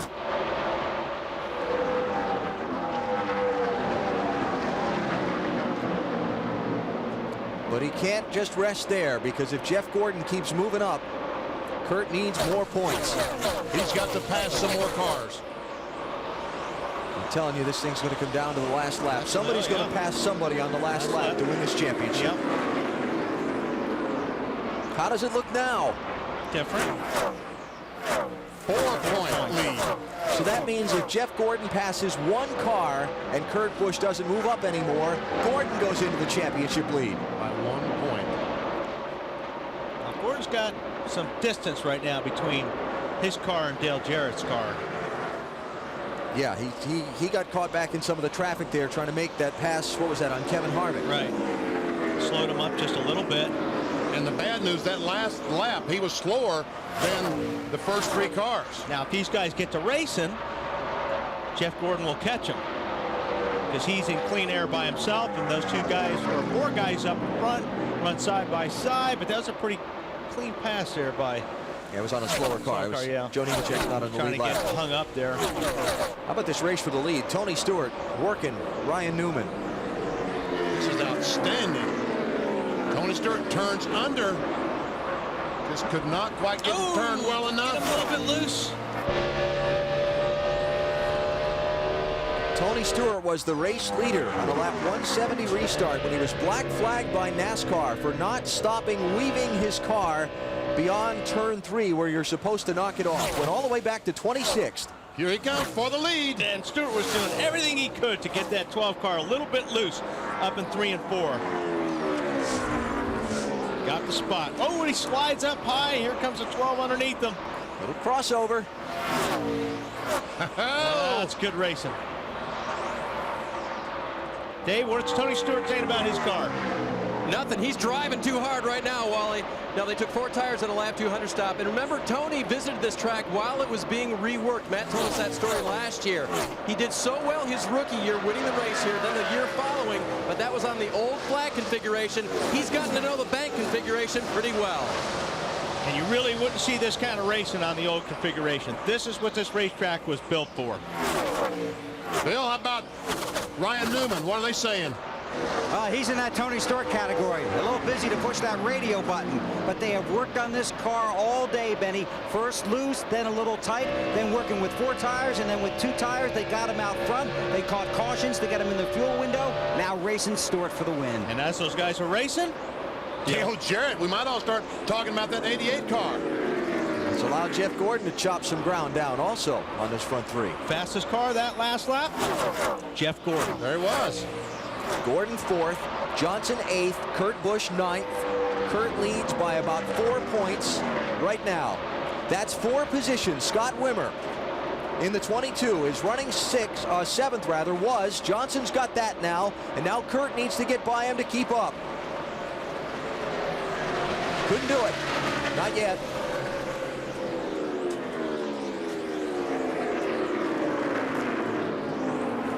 Yikes. Still 4 points. And Jimmy Johnson does not want to see the 97 in his mirror. He wants to see that 97 disappear in his mirror if he's going to have a shot at beating Kurt Busch in the championship. Kurt Busch on the inside of Wimmer takes that spot away. Jimmy tried to put a run on Kevin Harvick. Kevin shut him off. And Kurt knows, on the other hand, he's got to keep Jimmy Johnson in sight.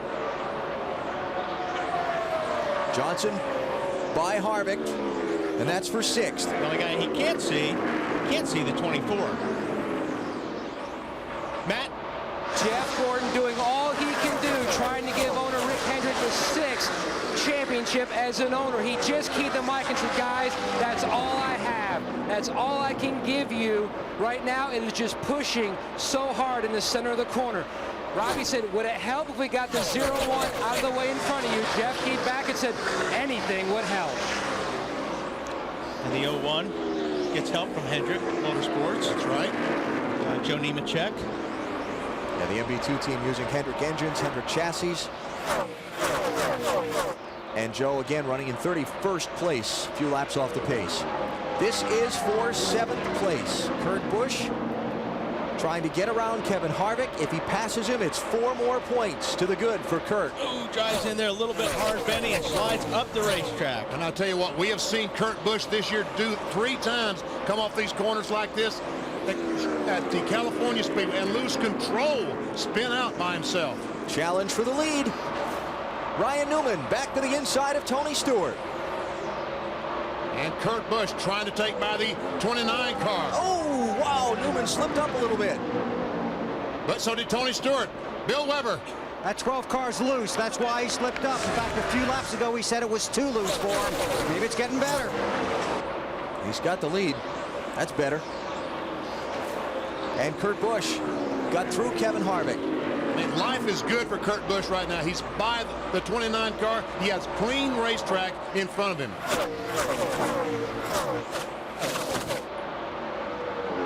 And about 8 points to play with between himself and Jeff Gordon. Oh, gee, that's a comfort margin.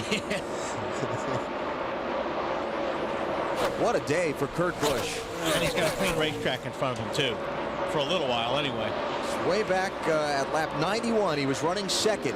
The right front wheel broke on his car. Literally came off as he was trying to get to pit road. He barely missed hitting the butt end of pit wall, but when that tire came off, it brought the caution flag out. He was able to get a new tire put on without losing the lead lap. That was big that the tire came off, went on the racetrack, and caused the caution flag to come out. Might be what won him a championship. Certainly helped. Now, you know he's doing everything he can, but I still think you'd want to know, or at least get some encouragement for the pits on, okay, am I good? How much more do I have to do? Do I have to push it harder? Am I riding in a good spot? Because I'm running a comfortable pace right now. This is one of those lot of anxiety for a race car driver in this situation right now for Kurt Busch. So there's the leader, Newman. 2nd place Stewart, 3rd place Jarrett. Here comes Gordon. He's running 4th. There's Johnson, who just passed Rudd for 5th. We saw Kurt Busch come through in 7th. There's Mark, 6th car. Mark Martin is currently back in the 18th position. And Acarb Jr. is back in 21st. So the 2-tire call on that last caution hadn't worked out for them. And right now the NASCAR folks have to be happy because the Dodge is leading, the Chevrolet is in 2nd, the Ford is in 3rd. And Jeff Gordon, we heard the report from his pit a minute ago, said that's all he's got. So unless Kurt Busch starts to slip back, Jeff Gordon needs to find a way to get a little more. Dave, is somebody going to run out of gas? BP, it's a possibility with the 88. Now, they think they can go all the way, but they pitted last on lap 192. We've had a lot of caution, but 75 laps is still a lot to ask here. Dale Jarrett running strong in 3rd, but I would say close on fuel. If he drops back, that could be another position for Gordon. You know who else last pitted on lap 192? Guy leading the race. Yeah, I just don't think the fuel situation is completely gone. I think some of these guys may run out of fuel. Ryan Newman at 192. Tony Stewart pitted at 200. Bill, about the 12s, can he make it? Yeah, they said, especially with the caution laps, Benny, that they would be all right. But if there's one team you got to take with a grain of salt, it's Borland in that 12 bunch, don't you? Yeah, but then again, if there's one team that's proven they can get the fuel to the finish a lot of times, that was a story at the end of last season, wasn't it? They won all those races at the end of last year by finding a way to stay on the track and get their track position when everybody else had to come in. All right, now Kurt Busch is taking a look at Ricky Rudd in the 21 car, and there's Biffle right behind Kurt Busch. All right, that's 4 points for Kurt to the good. Now, you know Biffle wants to win the race for his team and his sponsors, but does he pass? Oh, yes. He's going to pass Kurt Busch simply because that Busch. See, there you go. Jimmy Phoenix said, let the 16 go. They realize that's not the championship move. If something were to happen later on, Biffle may have to back up. But right now, let him go. Bill? Benny, before they went back to this green flag session, Kurt Busch said, I want to know where we're at, how many to go, what our positions are. So when Jimmy Phoenix told him to let the 16 go, he knows that's okay to do. Although I'm not sure he's going to follow instructions. I think he will right here, because if you know what, if you want some, that's his ace in the hole right there, is having somebody in front of him. So he knows at least he's got one guy that he's going to gain a position if he needs it, if it comes right down to it, before the end of the race. Plus, trouble, Martin Truex Jr. Right rear tires disintegrated on that one car and blowing the quarter-pound off, and caution flag is out. This might be the break that Greg Biffle needs to win the race. 15 laps to go. They're going to have to hurry if he's got a chance to win the race. This is also going to close up Jeff Gordon, Jimmy Johnson, and Kurt Busch together on the restart. And it's going to make things frantic. Just frantic in the final laps. I think Jimmy Fetting is... he's had it. Oh, he wants it to be over. He's aged... Staying out. We only got 15 laps to go right there. Staying out. He's aged a dozen years in a day. Yeah. The other thing I was thinking about when they let the 16 go, when Kurt Busch let Greg Biffle go, I think they maybe also felt like that Biffle had enough speed to go up and catch Jimmy Johnson and Jeff Gordon, and if he could put them another spot farther back, well, that's... You know what? Biffle's going to be... He's going to be roughing it up right now with Jimmy Johnson and Jeff Gordon, because those two cars are directly ahead of him, and you know Biffle's going to race them hard. And he should have better tires on his 16 car than those cars have. 12th caution flag. Check that, 13th caution flag of this race. It's like Truex is already slowing down. He feels like he's got the flat going to turn 3, and there's where the tire completely comes apart. Look how much damage a tire coming apart. Isn't that unbelievable? He's running in 18th place at the time. Mark Martin on pit road. Marty? The theory, Alan, they really didn't have much to lose. 4 tires and fuel for Mark. He's pretty happy with the chassis, but obviously very upset with where they are on the racetrack and in the championship standings. Car's been pretty good, but they will not win the championship today. Dave? Junior's car is chattering the left front in the corners. They're going to make a track bar adjustment. Also put a spring rubber in the right rear to try to correct it. Junior thinks there's something wrong with the car. His crew thinks they can fix it and make it pick up a few positions before this race is over. Left side tires going on, and Dale Earnhardt Jr. leaves pit road. 22 laps of racing on that last run. So we'll see if the fresher tires are worth a lot to Martin and Jr. Oh, I think they will be, but you still have all this traffic, and we've seen all year long track position is so important. Clean air is important. He'll get a bunch of cars, but I think he'll be able to drive it to the front. And we saw the one car, the tire disintegrate below the quarter-pound law. Did any metal debris get on the racetrack that some of these cars might have run over and punctured the tire? We talked about bad luck at the very top of the show. A flat tire now would be disastrous. Yeah, Jeff Gordon had that. Remember, he had the left rear tire get cut down riding around under the caution flag earlier. So they'll be anxious about that. And they'll be anxious about everything for about the next 25 minutes. Yes. But these caution flags should take the fuel question out of the mix. There's all the debris. So we're going to have less than 10 laps to go when this race restarts, which means it's going to be a single file restart with just the lead lap cars up front. So there'll be no lap traffic in between any of these championship guys. I'll tell you, it is going to be the trophy dash of all trophy dashes. Little $5 million pot there. Yeah. Jeff Gordon running 4th, Jimmy Johnson 5th. It's not enough. Kurt Busch is 7th. To overcome 12 points, Jeff Gordon needs to pick up 3 spots. He basically needs to win the race. Can you do it, Matt? BP earlier this weekend, Jeff Gordon told me that he isn't going to be concerned during the race about numbers. He'll leave that up to crew chief Robbie Loomis and Brian Weitzel on top of the pit box. But on lap 252, 2 laps ago, that changed. Well, I know I got Jimmy behind me. Where's Kurt? Jimmy, Biffle, then Kurt. Got to finish like 6 or 7 positions ahead of the 97, right? You got to win. A win will do it for us, you know. Just get everything we can do. The question that Jeff Gordon is asked most often, will you reach 7 championships, tying the King, Richard Petty, and the late Dale Earnhardt? His answer always, I have to get to 5 first. That looks like it's going to be a difficult task here today, but BP, we've seen it happen so many times. This driver pull out a great drive and end his day in victory lane. That's what he needs this afternoon. I tell you what, you got 10 laps to go, and you want to win the race? I don't know of a driver I'd rather have in my race car than Jeff Gordon. But they're all thinking about points. I mean, they all say, well, we're going to go out and race and da-da-da. Right now, at this point in the game, they're all thinking about and talking to their crew chiefs about where they've got to finish and where they got to be. And there's that glitter we talked about earlier. It's even worse now. Boy, how do you fix that? You don't. Got to rehang the sun, and I don't think we can do that. Yeah. Let me just, they got the cleanup done a lot faster than I was expecting, so this is going to be a double file restart with 11 to go. But, you know, last time there's only 2 guys pulled up on the inside, so hopefully, you know, we won't get any more cars because we got guys 2 laps down, 8 laps down, all kinds of stuff. They don't need to be up there, I don't think, if they're more than 2 laps down. Yeah, there's nobody 1 lap down. Here comes Nemechek.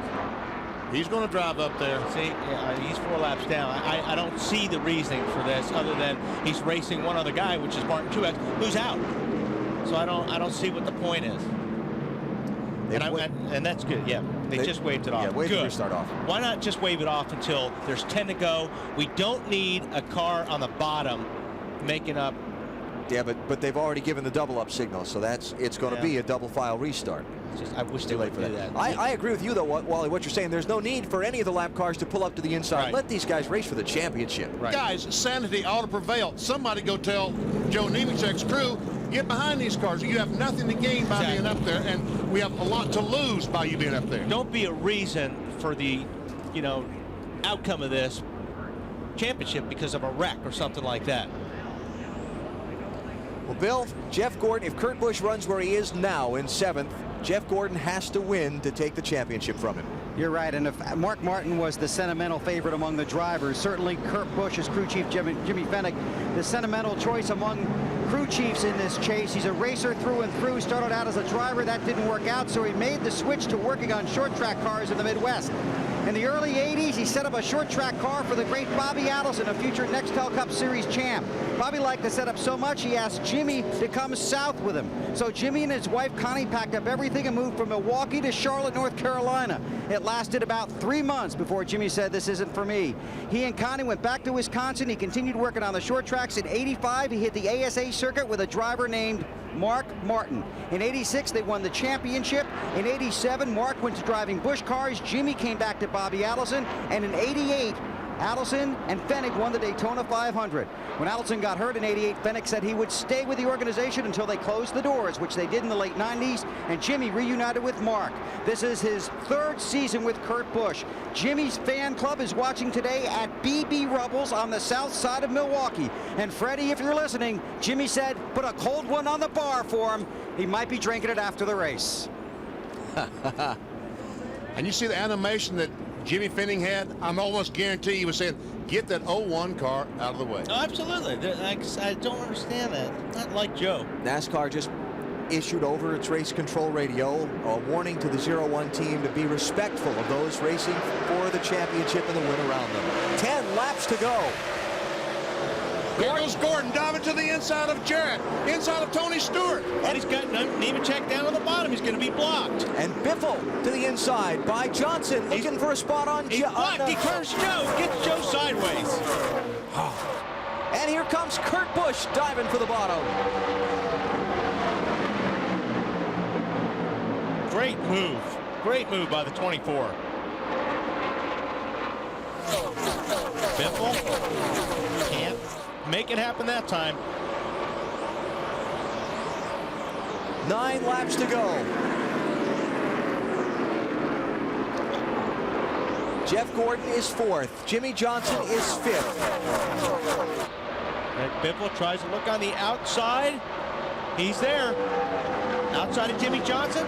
Takes the spot. Big help for Kurt Busch. Yep. Now Kurt running just a couple of spots behind Johnson. If Kurt Busch, the 97 car, if he can stay there, the championship is his. Kurt lost the spot on that restart. Brendan Gaughan got by him. The 77 car, the yellow machine there. And there goes Biffle on the outside of Jeff Gordon, takes that spot. So Greg Biffle on the opening lap of the race yielded to Kurt Busch. They started on the front row together, let Kurt lead a lap for 5 bonus points, and now he's helping out his teammate in another way. And now Kurt can see the 2 guys in front of him. He can see Jeff Gordon and Jimmy Johnson. Well, maybe not right now down the front stretch. Now nobody can see anything down the front stretch, but now he can see them. Yeah.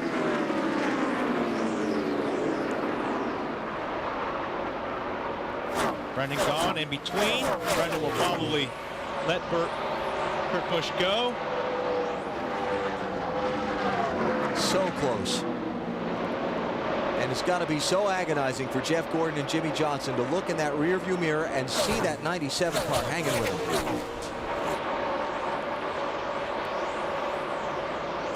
There, Kurt Busch goes on the inside of Brendan Gaughan. He'll take that spot away. Perfect spot for Kurt Busch. There's a 48-24 directly in front of him.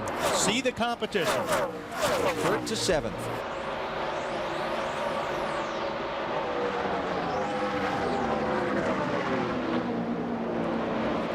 What a rally for this 97 team in this race from the big problems they had earlier back at lap 91.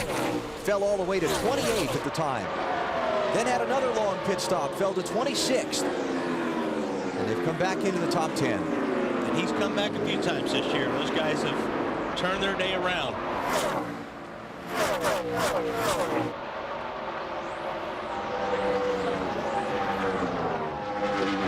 Kurt Busch is saying, please let this be over.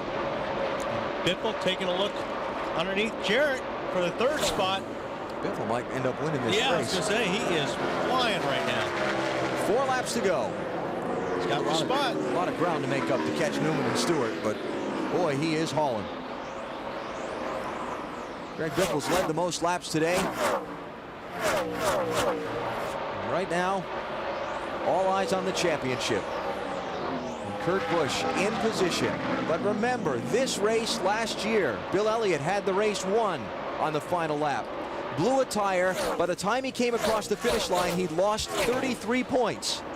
And it's not like we haven't seen some flat tires today. There's only 19 points between the top 2 now. Ryan Newman, the leader. Caution flag is out. We're going to have a green-white checker. Sure looks that way. Woo. The race leader, Ryan Newman, right front. Yep. Another right front tire. Just talking about it. Not over till it's over. He wishes it was over. Jimmy said, please let this be over. No kidding. And he's only 20 years old.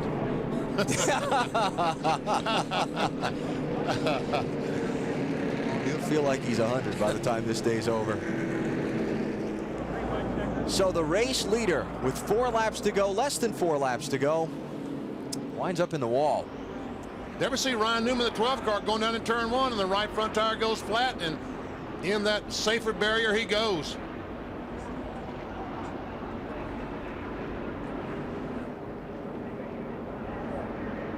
Oh man. Not another restart. Okay, calm down. It'll be okay. But now the green-white checker, does the fuel situation come into play now? If we run extra overtime, more laps. He won't run many more laps than normal. All right, now, Stewart, get your weaving out of the way here. If you're new to NASCAR, what we're talking about with this green-white checker thing, if the race comes to its scheduled distance, which in this case would be 267 laps, and it's under caution, then they'll run extra laps, overtime, we're calling it. They'll throw when the track is clean and race ready, they'll throw the green flag, they'll race a lap, throw the white flag, which is the signal for 1 lap remaining in the race, and then come around to the checkered flag. But if the cleanup takes 5 laps, so be it, because now, as you see them on the racetrack, they're not in a big hurry to clean this up because they know they're going to green-white checker. Who is in the front? Tony Stewart, Dale Jarrett, are they the ones that may be iffy on fuel? Stewart pitted at lap 200. Dave? They just asked Dale Jarrett on the radio, fuel pressure still good, buddy? And Jarrett said it just started to drop a little bit. Yeah. He came back from a lap down. Not where you want to be and run out of gas on the restart. No. Sitting in third spot. Not where you want to be is Jeff Gordon and Jimmy Johnson and Kurt Busch behind the guy on the restart that might be running out of fuel. That might stumble. That's right. Man, now Jeff Gordon knows that right now, or they'll tell Jeff and Jimmy, hey, 88 is low on fuel. Be careful on the restart. Keep your eye on him. Bull riding coming up on NBC Sports after NASCAR. But it's going to be a bit, because we've got plenty of action still to come from here in South Florida. When did Tony Stewart stop the last time? 200. Lap 200, huh? Yeah, he should be able to make it okay, I think. Weber, they're nervous time down there, isn't it? Yeah, what do you think Jack Roush is thinking right about now, BP? Oh, man. You know, he tried so hard to win the championship in this series. He thought he was going to win it in 1990 when Mark finished 26 points behind Earnhardt, had that 46-point penalty earlier in the season. Then last year battling, or 2 years ago battling with Mark and Tony Stewart, then finally winning it last year, Matt Kenseth, in runaway fashion. And Robbie Reiser, Matt Kenseth's crew chief, told me Jack really didn't appreciate winning the championship until they were having dinner Wednesday night of championship week in New York, when he looked up from the meal and told everybody, this is pretty neat. Now Jack Roush, who took forever to get his first championship, is looking at the possibility of back-to-back championships. The cat in the hat could be a very happy man tonight. I talked with Jack earlier this weekend and said, you know, you've got a 2 out of 5 shot. You've got 2 cars out of the 5 that have a chance for this championship. He turned his back and said, I don't even want to think about it. Walk the other way. You know, Jack knows how to win championships. Yeah. Won a lot of championships in a lot of other racing divisions, and he's a very hands-on car owner. Mark Martin back in 14th place, going to come up short unless something really strange happens in his championship bid this year. It's going to have to be really weird. And 2005, Martin's last full season of competition on the Nextel Cup circuit. He'll have to try again. But he did pick up 1 spot. He is 4th spot in the points, one on Dale Earnhardt Jr. I'm not ruling out the really weird here. Yeah. Well, me either. And for Dale Earnhardt Jr., the 2nd-generation racer, whose father is a 7-time champion, Jr. able to share a couple of NASCAR Busch Series titles with his dad. And it looks like his bid for his first Nextel Cup title is going to come up shy this year. 6-win season, not bad. Yeah, they just haven't had the consistency. When they were on, they were on. I mean, they smoked everybody. But when they're off, they seem to be really off. Yeah. Like today, they've struggled today trying to find the handle on this car, currently in 22nd position. Junior talked about coming into this weekend, taking a lesson from the Boston Red Sox, saying we should know from watching them anything's possible, any kind of comeback. He's going to need a real big one here. He's in 22nd place with just a few laps to go. All right, the signal's been given. 1 lap to go. That's going to be a green flag on 269. Matt. BP, Jeff Gordon, 4-time series champion, starts in the 4th position. Robbie Loomis just told him, a win can still do it for you, meaning the championship. Go after it. He says 10-4, we'll do it. Dale Jarrett is down low on the banking. 88 says he's tight on fuel.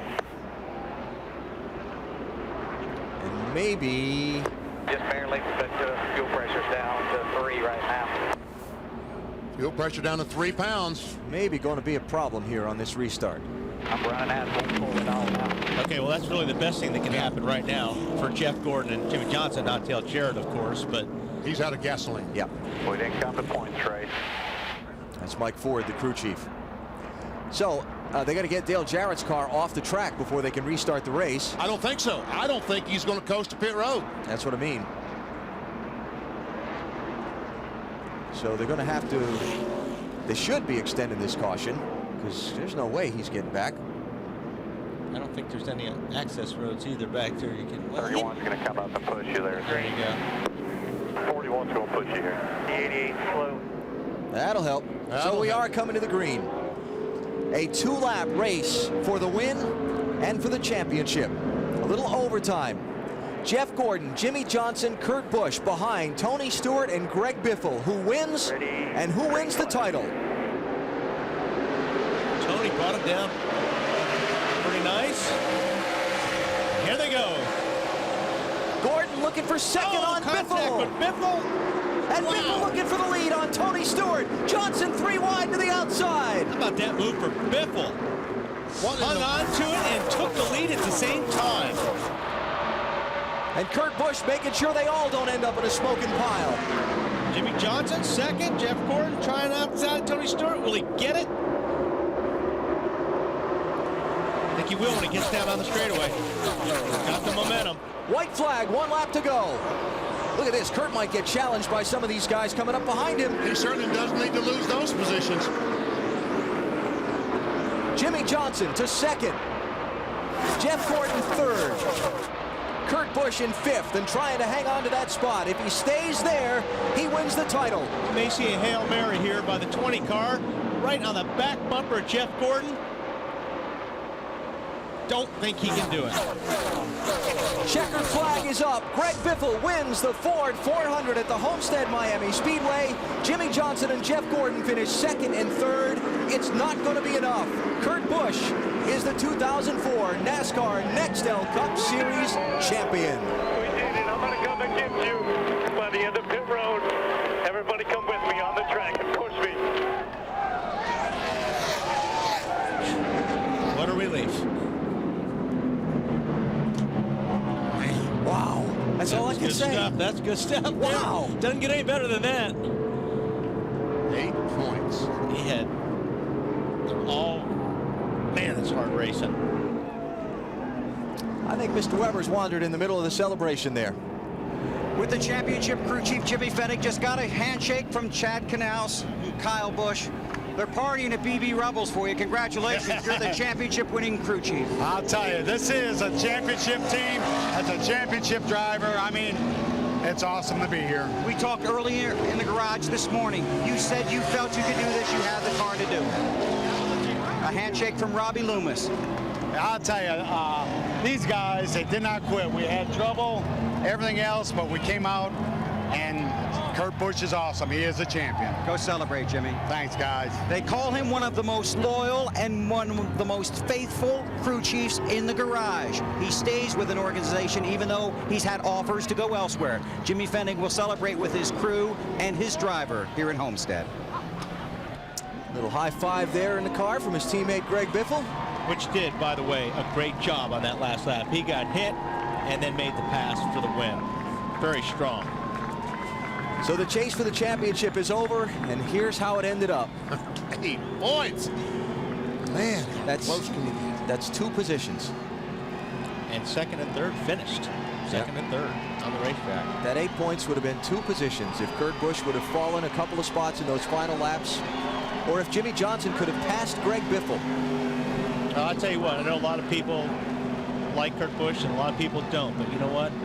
He drove his heart out this year, and my hat's off to him because that's a tremendous job. They had a ton of pressure on them these last 5 races, and especially today, and they pulled it off. I'll tell you what, he is one terrific race car driver. Jimmy Fennig says he is a wheel man. He proved it today. Yes, he did. Jimmy Johnson finished second in the race and second in the championship. Dave?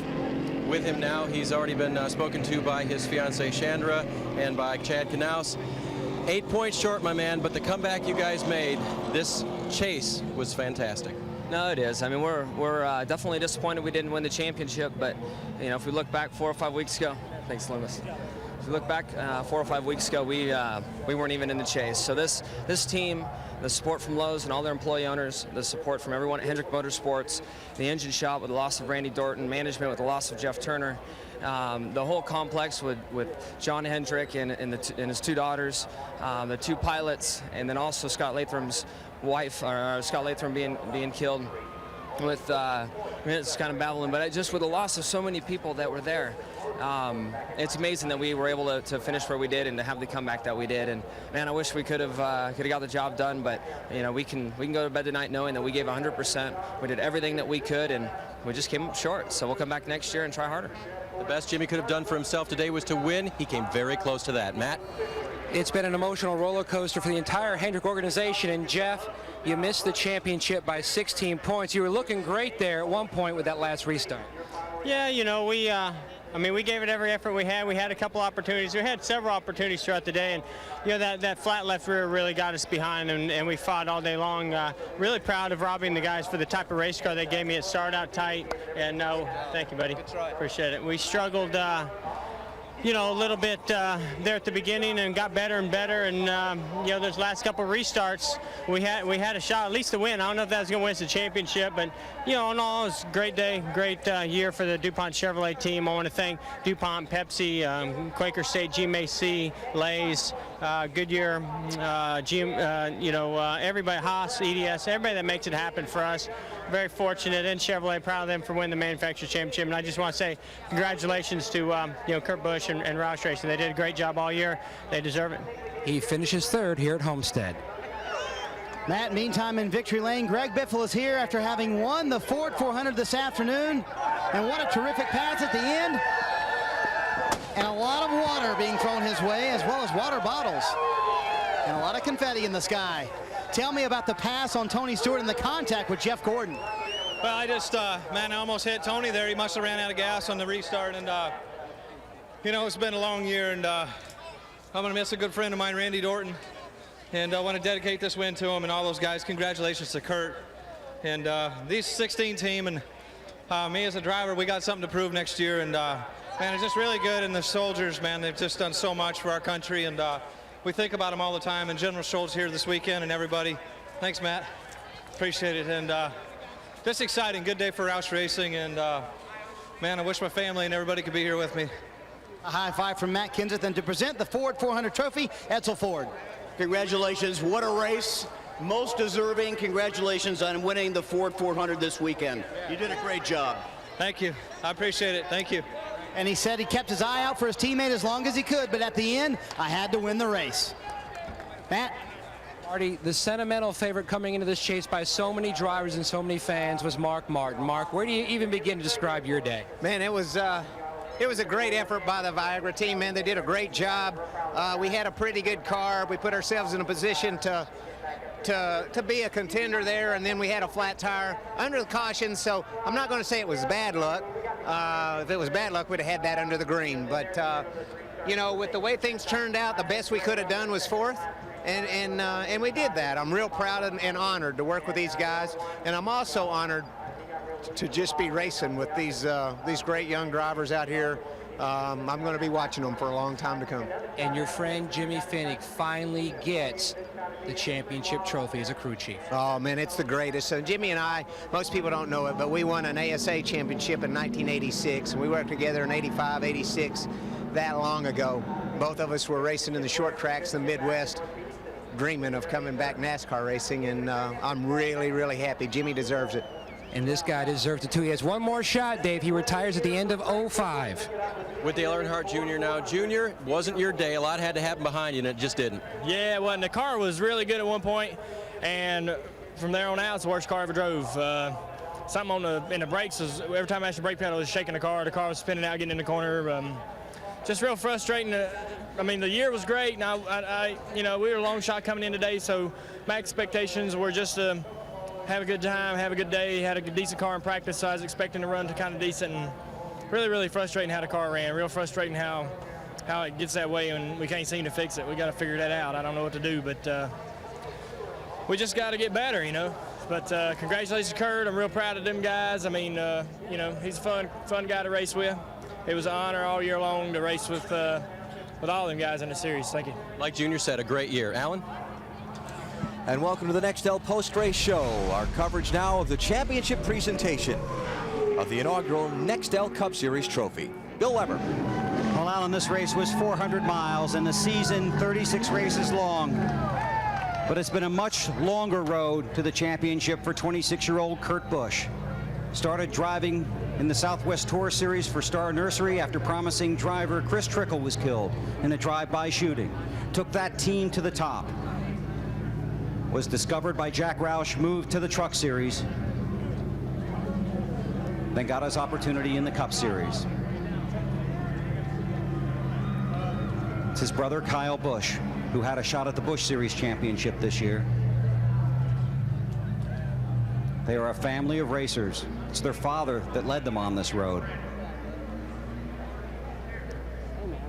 And now it's time for Kurt Busch to climb out of the car and celebrate his championship. Car owner Jack Roush ready for his second championship celebration. And here comes Kurt Busch in front of his fans, friends, and crew at Homestead. The 2004 Nextel Cup Series champion. He won the chase.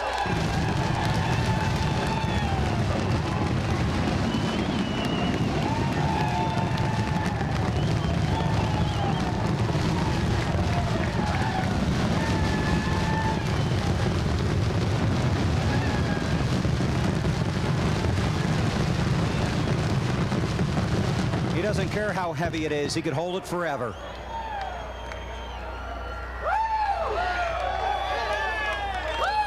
Who are you? You're not part of my team. I'm just here to hang out with you. Kurt, congratulations. You're the 2004 Series champion. Unbelievable deal. This is what a team does to win a championship. They persevere on a day such as this. All year long, we've done things like this. Whether we put ourselves in a hole or whether we had a small problem, I just can't believe we were able to overcome all of that turmoil today. Tell me about, first of all, the right front wheel. Again, it had a big vibration those last 50 laps, and it held on. But I'd like to put a cap on today and move on to what we did this year as a team, which was unbelievable. And this championship is for Jimmy Fenning. I can't believe it. For our team, for everybody that's put work into this car, Jimmy's done the deal. And that's why I'm choked up, is because there's heavy hearts in the NASCAR community with what we had to go through a few weeks ago. And with Hendrick and the problem they had. I love them truly, and I want to donate anything that I can from this championship to them. And my little brother was affected by this, so it hit home for us. So unbelievable. His brother drives for Hendrick Motorsports in the Busch Series. A refreshing drink and a deep breath. It'll take a while to set in, but you'll have a big celebration in New York with these hard-working guys up here on stage, won't you? It's unbelievable for our sponsors and everybody that gets a chance to come to New York. And that Jack Roush guy? Unbelievable. Jack is just a true competitor. He is a racer from the word go, and that's what I modeled myself after when I got to this point. And he's helped me get to this point. I was so far behind in 2001, made so many mistakes. My sponsor stuck with me. We got some great associate sponsors, and we pulled through. Congratulations. Thank you, Bill. Kurt Busch, at 26 years old, the 2004 Nextel Cup Series champion. The trophy presentation when we come back to Homestead. You're watching the NASCAR Championship on NBC. And on stage here, Mark Martin and Jimmy Fennig shaking hands. He just shook hands with Kurt Busch. We're on stage here in Homestead with NASCAR President Mike Helton and championship-winning driver Kurt Busch. Mike? Jack Roush, Jimmy Fennig, Kurt Busch, on behalf of everybody at NASCAR, job well done. Congratulations. You guys get the inaugural Nextel piece. We're proud of you, and congratulations, guys. Go ahead and hold it up there. Go ahead.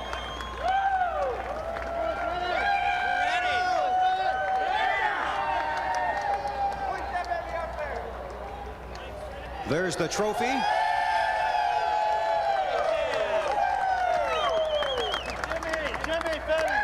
And now here's crew chief Jimmy Fennig coming over to help.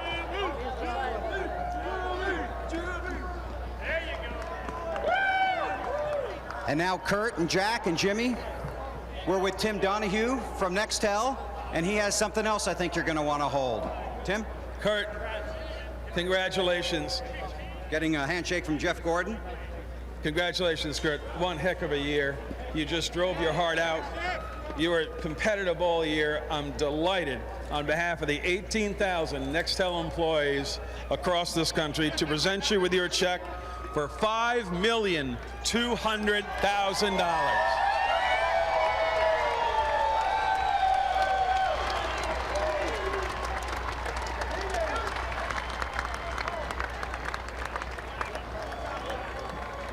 That's a big check, but it's pretty light. Tim, you have one more presentation for us here, don't you? I do indeed. We have a winner here who chose Kurt as the winner for the chase for the Nextel Cup. Patrick Beal from Sweetwater, Texas. You have won yourself $250,000. Congratulations. Congratulations, Patrick. So a wild season, a new point system, and a championship race that came down to the final lap. And Kurt Busch, Jimmy Fennig, and Jack Roush and company celebrate in Homestead.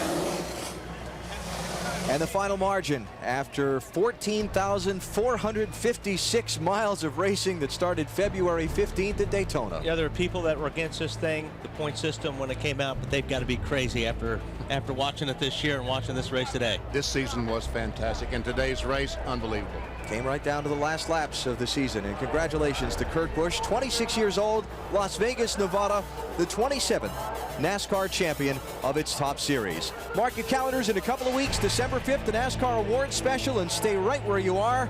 It's the Professional Bull Riders Mohegan Sun Invitational next on NBC.